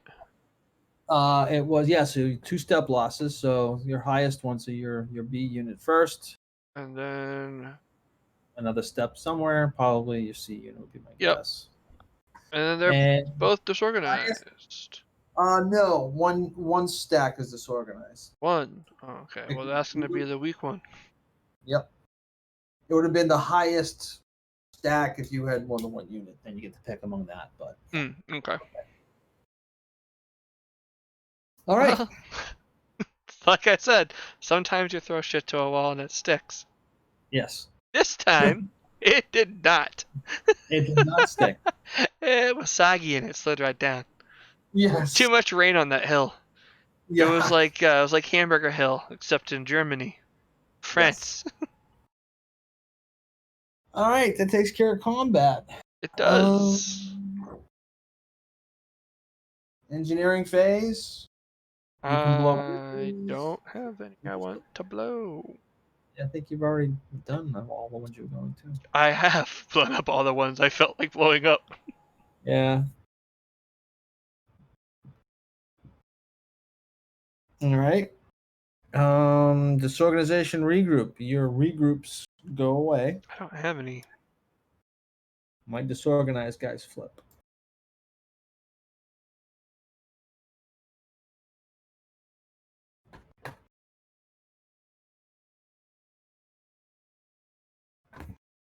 Time to make notes.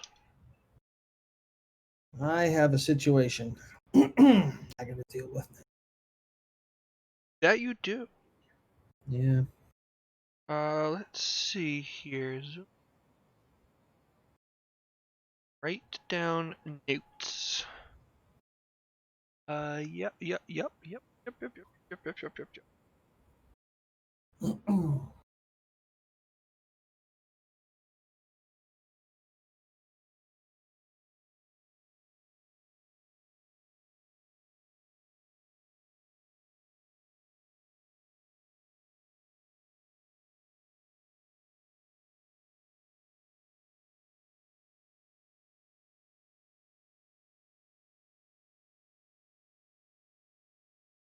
I probably spelled that wrong, but I know what it says. So that doesn't matter.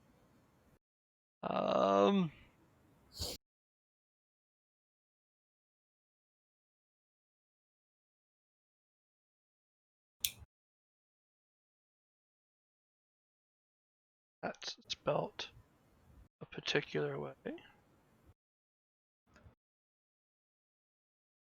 That's how that's spelt.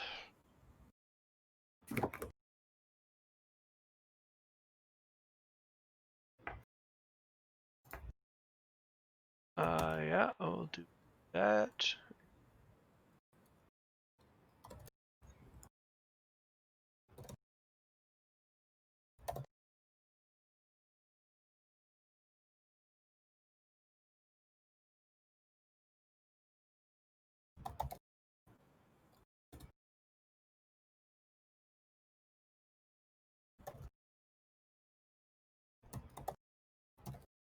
Yeah.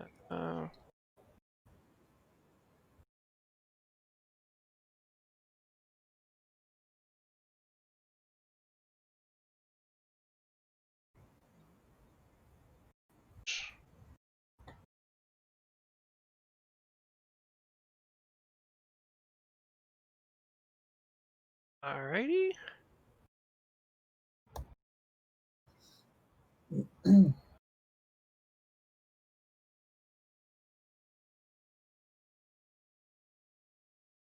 Alright. Okay. I think I'm good. Looks good to me.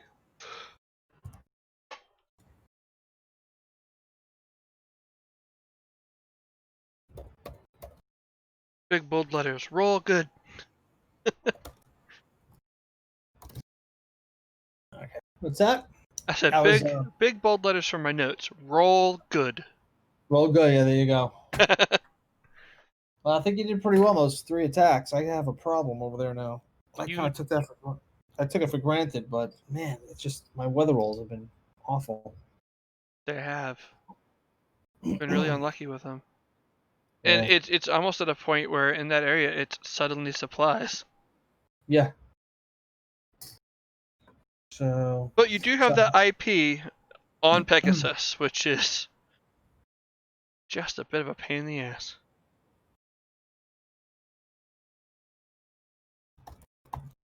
Right, that's Pegasus Bridge. Yes.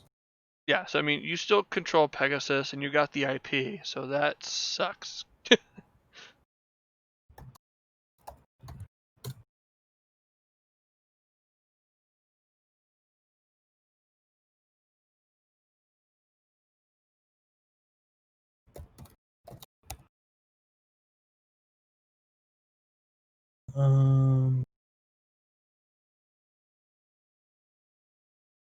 Just tweaking the terrain effects chart because didn't have the special units in there.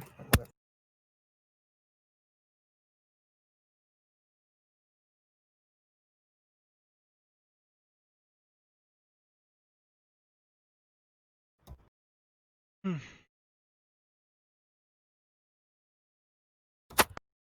Hmm.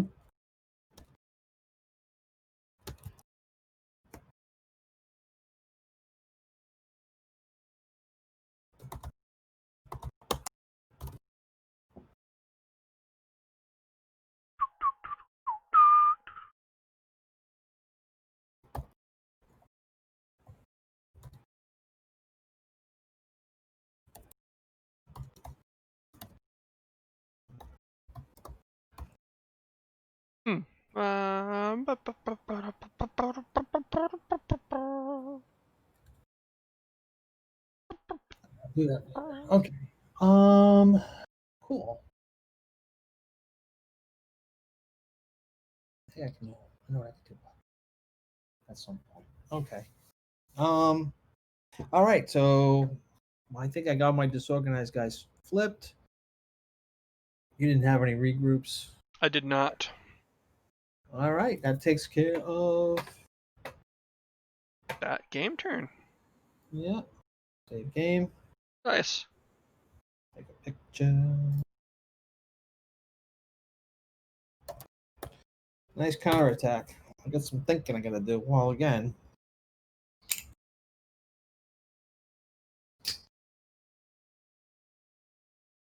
All right. I would keep going, except I got a busy day at work tomorrow. So Yeah, I had a busy day today, so okay, I would have said no anyway. I'm retired. okay.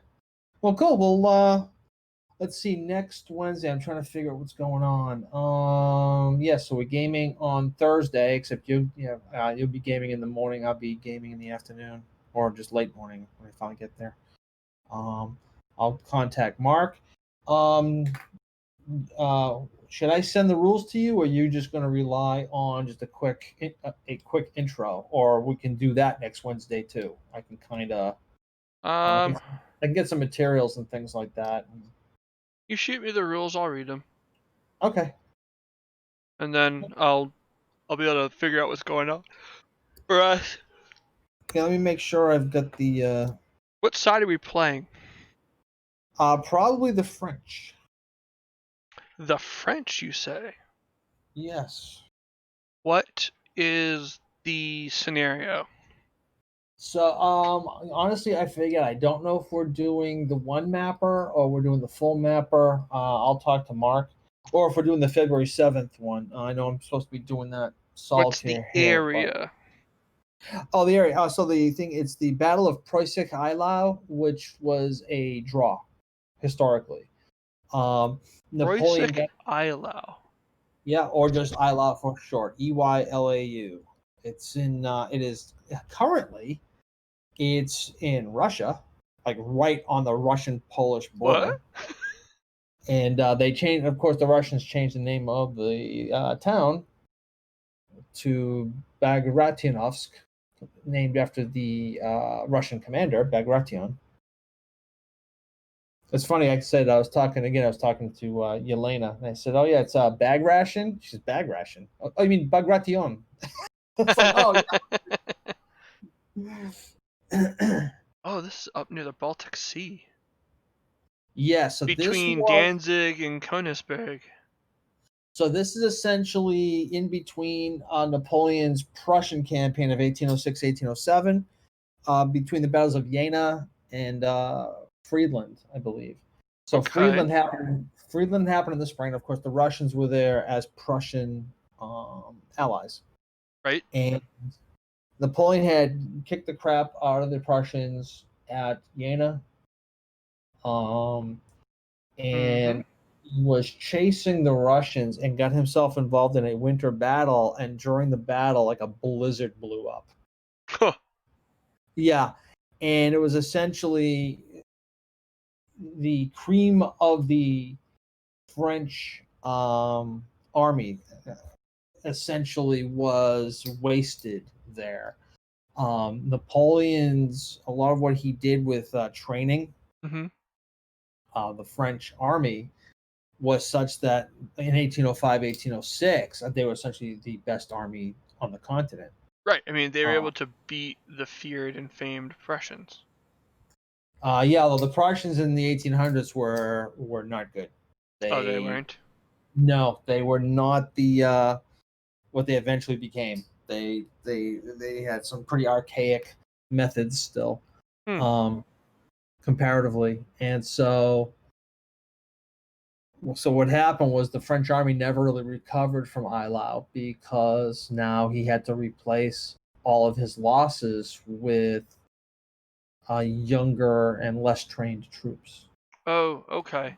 And Um, even though they were able to do more and better, um, there were a few years before 1805 where the French army really wasn't fighting all that much, so they were able to essentially do a lot of training.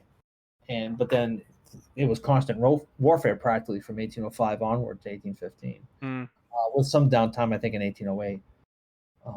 But yeah, so it's an interesting battle, but the French are qualitatively superior. But like any battle involving Russians, there's a lot of them. So what should I know about these units?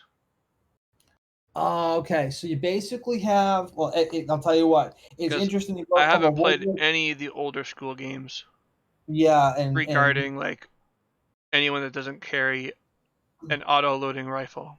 right, right. So So it is tough to go from a World War II kind of thing of like, hey, look at this, everything's mechanized and stuff, right? To infantry plodding forward with some cavalry off on the sides doing charges every now and then to artillery. And I still haven't figured out how to really properly use artillery in the attack because they're just so unwieldy to set up. And part of the problem is that you've got this, for me, my World War II tactical mind is, oh my God, if I put those guys way out there, they're just going to be swarmed. It's like, no, they're not going to be swarmed because nobody's running across the field. Yeah. They march in lines. Exactly, and they march slowly in some cases. So Very slowly. Holy crap. So movement points for the units are, so you have two types of formation. Well, you have actually two basic types of formation. You have column and line. Yes. So column, they in this game they can move 4 movement points versus 3 movement points for line. Okay. Line infantry is more effective when they're firing volley fire. Right. And they're also really good when it's time for shock combat, which is essentially your bayonet charge. Mm-hmm. But the French are pretty good at column, to fight as well as to shoot in column. So when you're in column, your rifle fire combat effectiveness, actually it's not rifle, it's whatever. Your fire combat isn't as effective because it's not everybody in a line. You're only like, company by company by company. But you're faster, in some cases more flexible. On the flip side, though, if artillery hits you, there's the bowling ball mentality of those solid shot, row upon row upon row upon row. Whereas in line, you have a better chance. It's just usually, the front row of guys are getting hit or whatever. Right. So cavalry can also charge. Cavalry can have quite an effect on artillery and or infantry when they're on the receiving end. There are things like morale checks, and you might break and become disordered. If you get disordered, bad things happen. Would old school tactics like cavalry flanking charges be effective? Very much so. Okay. In fact, keeping your cavalry out there. Unfortunately, the Russians have a metric ton of cavalry in this game. Well, that's all the Cossacks. And they have regular cavalry, but they also have Cossacks. But the Cossacks are funny. Again, in this game, since the Cossacks are irregulars, they're really kind of just mounted, flexible, brutes. annoying kind of, like, they'll charge, but then they're not heavy cavalry, so they're just kind of like, okay. The interesting thing that you don't think about is things like, so they have that. You also have skirmishers. So historically, what they did is, and the French were a bit more flexible. They had light infantry units, and the Russians had Jaegers, and they would peel off these smaller sorts of skirmishers, and the skirmishers would just kind of, they'd fire at each other. They'd kind of be in the no man's land between the formed units.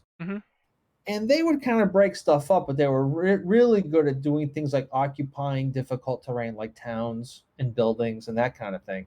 Formed infantry does not fight well in that kind of environment. So usually you peel off skirmishers to do that, or going into the woods,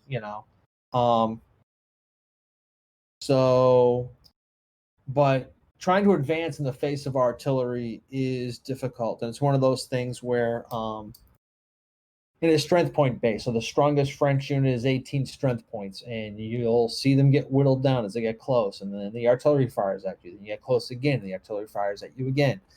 And then they reach a point where, okay, we're charging. The artillery fires at you again, and finds like, hey, we beat the heck out of the artillery. Oh, look, there's so many friggin' Russians out there. Suddenly Russians. Oh, there's just so many. Like I did, for one of the few times I was able to get. So also what happened during this battle was Murat did this grand cavalry charge of something like 2,000 or 10,000 or some ungodly number. He just took all the cavalry around. The Russians were attacking. Napoleon had the town of Eylau, and the Russians were attacking. Davout was on the right flank, causing some damage. So the Russians were attacking the other flank and attacking Napoleon's center. So Napoleon finally turns to Murat and all of his cavalry, and he says, are you gonna let them like chew us up or make some conflict? Are you gonna let them do this?" And so he gathered up like everybody, like I don't know, some multi-thousand cavalry charge, and just charged his way in and just beat the crap out of everybody. And then they recovered in the middle of the Russian lines, and he charged his way back out. And it was this massive kind of thing. So I did that in the game, which was good because Mark had some rules and really hadn't been play tested. So I said, all right, let's do this. And while my cavalry kind of got beat up quite a bit, there were a lot of Russians in the dead pile. So Murat had an 11,000 strong cavalry reserve. yes. Yeah, so it was 11. It was some ungodly large number, 11,000. Yeah, and yeah, I'm just reading about it. I don't think the Imperial Guard cavalry was involved. They might have been. I know I didn't do that with mine. No, it says 11,000 strong aside from the guard. Yeah. So the guard did. Yeah, the guard stayed. The guard, Napoleon's, shot. His time in the battle in my favor kind of guys. They ran in on the right of Grouchy's dragoons. Yep. Charged into the flank of the Russian cavalry, attacking Saint Hilaire's division and scattering. Now led by Murat himself, the dragoons wheeled left against the Russian cavalry and in the center, joined by de Hauptput. Doput. Yeah. His cuirassiers division drove the Russian cavalry back on their infantry. Yeah. Fresh Russian cavalry forced Murat and the dragoons to retire, but Hauptput's cuirassiers burst through everything, and the broken Russians were cut to pieces by fresh regiments of the cuirassiers. In fact, there were some things that I was not allowed to do. I'm still kind of arguing a couple of things. I think that de Hauptput guy then rode through the Russian guns, chasing off or sabering the gunners. Oh yeah! Holy crap! Yeah, so much better than the Light Brigade. Oh yeah, they had a field day. I mean, at the end of the day, there was still so many fucking Russians. I mean, he only lost between 1,000 and 1,500 cavalry. Right. So this is the problem that I had. That's not a big loss at all. No, it's not. And I lost over half my force when I played the game. So I'm gonna try and talk Mark into something. He has this thing where the cavalry's charging in a straight line. So here's what happens. So cavalry in the game can countercharge. So you kind of sometimes keep your cavalry back, right? But there's always like a morale check, like do they have the balls to do it, right? Mm-hmm. And here they go. So here I am, and the rules are I'm charging in a straight line. And so he had some cavalry off to the flanks, but because of the way of his rules, I couldn't turn to wheel some of my guys to face those guys head on. And he's like, no, they're just charging. They're charging straight. And I'm like, there's no way these guys were going this far, this long on this 0-degree deviation that if they saw enemy cavalry, particularly when the historical account uses terms like wheeling, that they couldn't go in, and after the first, let's say, after the initial shock, that they should be able to essentially have one free. So this game is facing. Facing is very important because you can hit the flank and all that. So all of the units set up. Facing, I'm good at. I've played plenty of games that require you to be good at facing. I just haven't done it on the board before. Right. So this one, it faces the vertex point. So as if like there's like a V in front of the unit. So you have 2 hexes in front, the hex sides to the side, and 2 hexes in back. So, and it's a 60-degree turn, right? Yeah.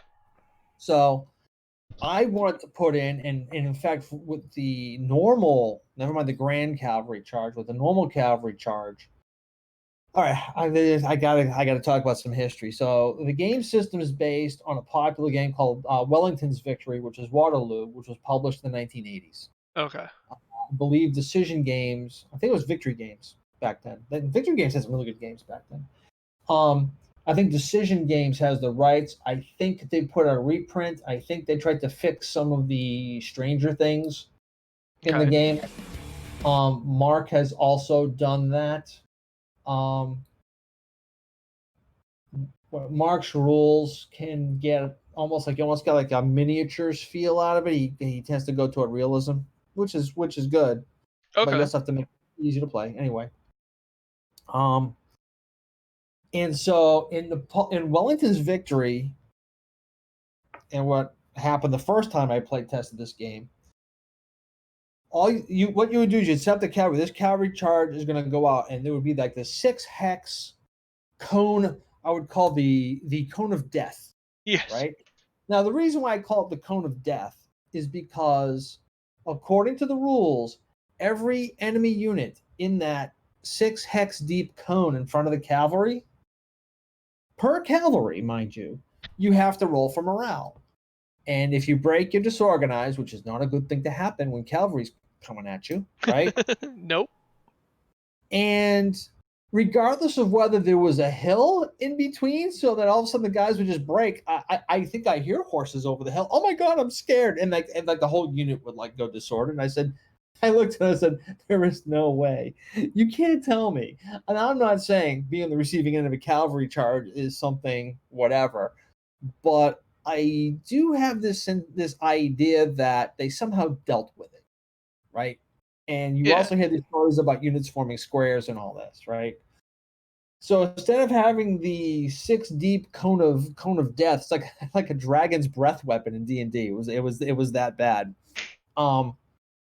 What I did is I put in a rule, or I proposed a rule, which he accepted most of it, that you have 2 zones. The first zone is a 3 hex deep cone, which now you can do some morale in there as opposed to something way downfield. Then you move the cavalry anywhere, then you charge within those 3 hexes, and then you're going to wind up in a hex. And now you have the secondary zone, which is another 3 hex cone, which is a lot smaller than just going 6 hexes, because that was 21 hexes of morale checks versus now 10, right? And besides the fact that the secondary zone, enemy cavalry can try and countercharge you, and there's actually a reaction and all that. So, still powerful enough. Although what I wanted the attacking cavalry to be able to do is to do a facing change and be able to wheel, and he would not do that. He just felt like no, and I figured you're charging, and then you're into the charge, and you're reacting to things on your flanks. You should be able to turn and meet somebody. Anyway. Especially if it's not all your moves happen in one go and then all his moves happen in one go. Yeah, So there, and so they Like, have. So I, yeah. So what ends up unlike happening? our game where all the allied things happen at once and then all the Right. German things happen, it's reactionary in that regard. But if we were playing where you move one unit and then I move one unit and then you move one unit, then I move one unit, like that would be different. I'd be able to Well, react differently to things that were happening because I could change direction. so the thing is, with some of this, you can do a counter charge, and it's more of a reaction, but it's not a move. I mean, you do have these, the French move all of their units, but then it goes to the Russians get to react or fire, and they even have opportunity fire essentially during the French movement. Mm-hmm. If the French are getting like really close, let's say, then you do get to react. So there's not a case of I get to move and be completely immune to anything. There's a lot of reaction fire going on. Oh, okay. So there is some reaction to that. Cavalry don't fire weapons, by the way. So cavalry, the only thing that they can do is essentially charge and then like run away when they're done. Charge and saber. Charge and saber, and then get the heck out and then recover and get ready for the next one. Lather, rinse, repeat. Yep. So I wanted to do the same thing for the grand charge rules, which is essentially once you get into the initial shock reaction zone and you've cleared a bunch of stuff, then you should be able to react and just kind of fan and wheel and do various other things, because in the reaction and because he had guys on my flank, which I could not turn to face, he was countercharging me in the flank numerous times. Now, granted, his thing then was, and this is one of the problems with having a competitive play test, because you then get biased about, well, I want to win, right? Is, well, you killed a lot of Russians. It's like, yeah, I killed a lot of Russians, and the cavalry force that historically only took 10% losses, I'm taking something like 50 to 60% losses. So now maybe it's because of when I attacked versus historically. Maybe when Murat did his charge, he hit a thin part of the line and was able to do a bunch of stuff. But again, I always go back to this thing of the historical accounts says they were wheeling. They went in, you hit the initial zone, and then you fan out and do all this damage, and I was not allowed to. So Right. So yeah, I killed a bunch, but everybody that was on the flank of my little bowling alley. Now, granted, it was still glorious, and it was like some of the most fun I've ever. It was some of the most fun I've ever had. I was just essentially hack and slash, and the guy's like, "Oh, he's disorganized. Oh no, he's dead." It's like Deadpool, and it was like, "Oh, that whole division just got wiped out," and it just keep going and going and going, and then finally reached the point of like, "Oh crap, I gotta get these guys out of here." Need to recover. And, yeah.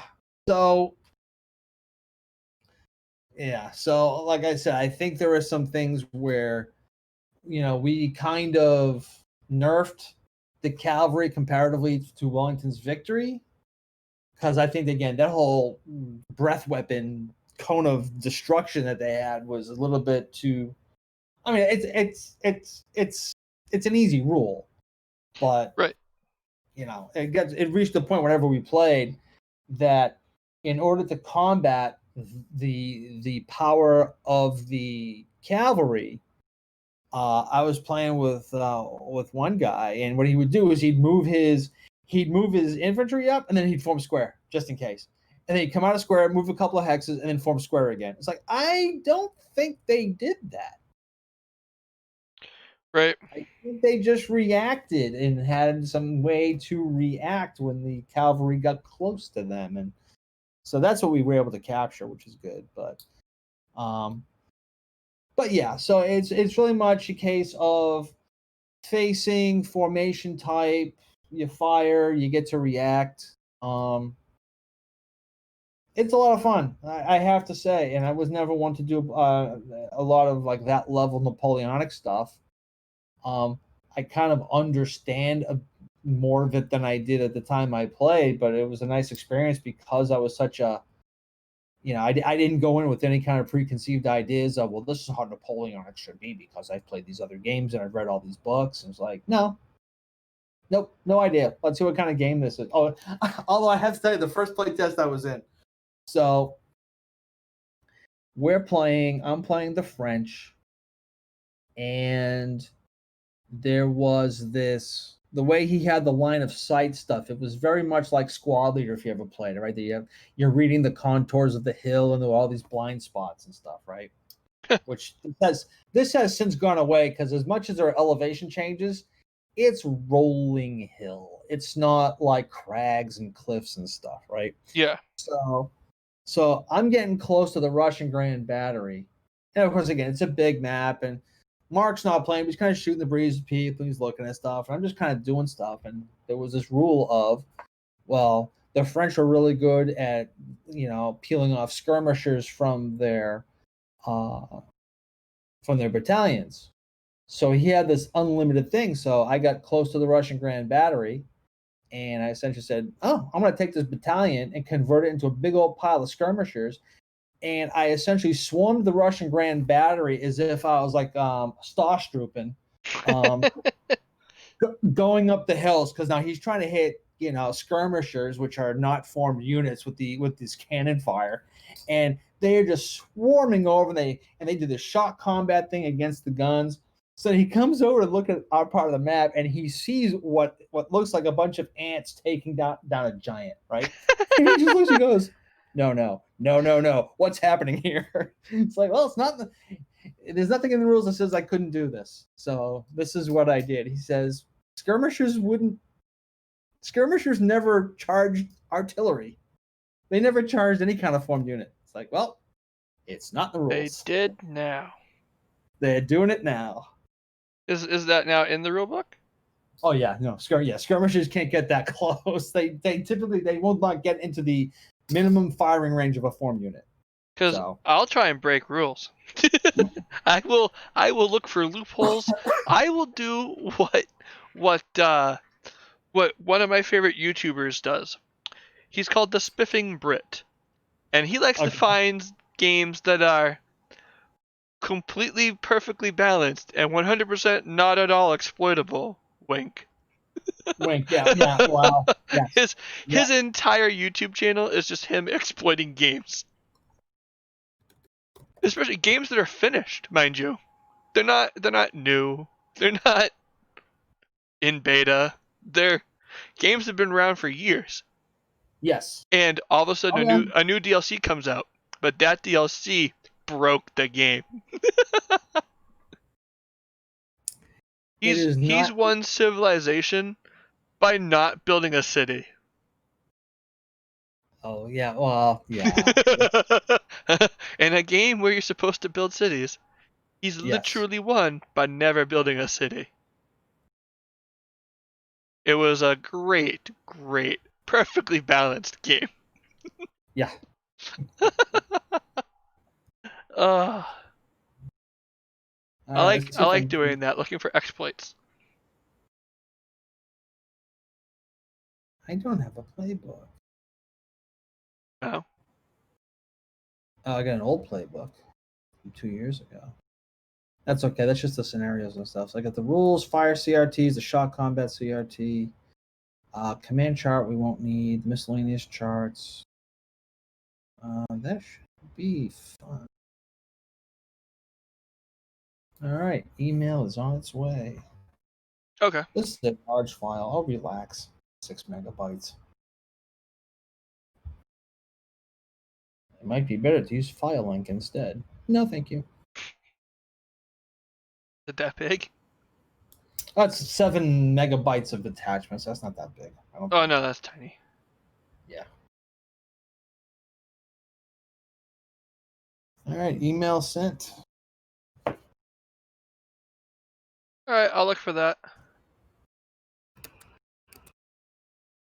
All right, so I'm going to send Mark a text.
All right, cool.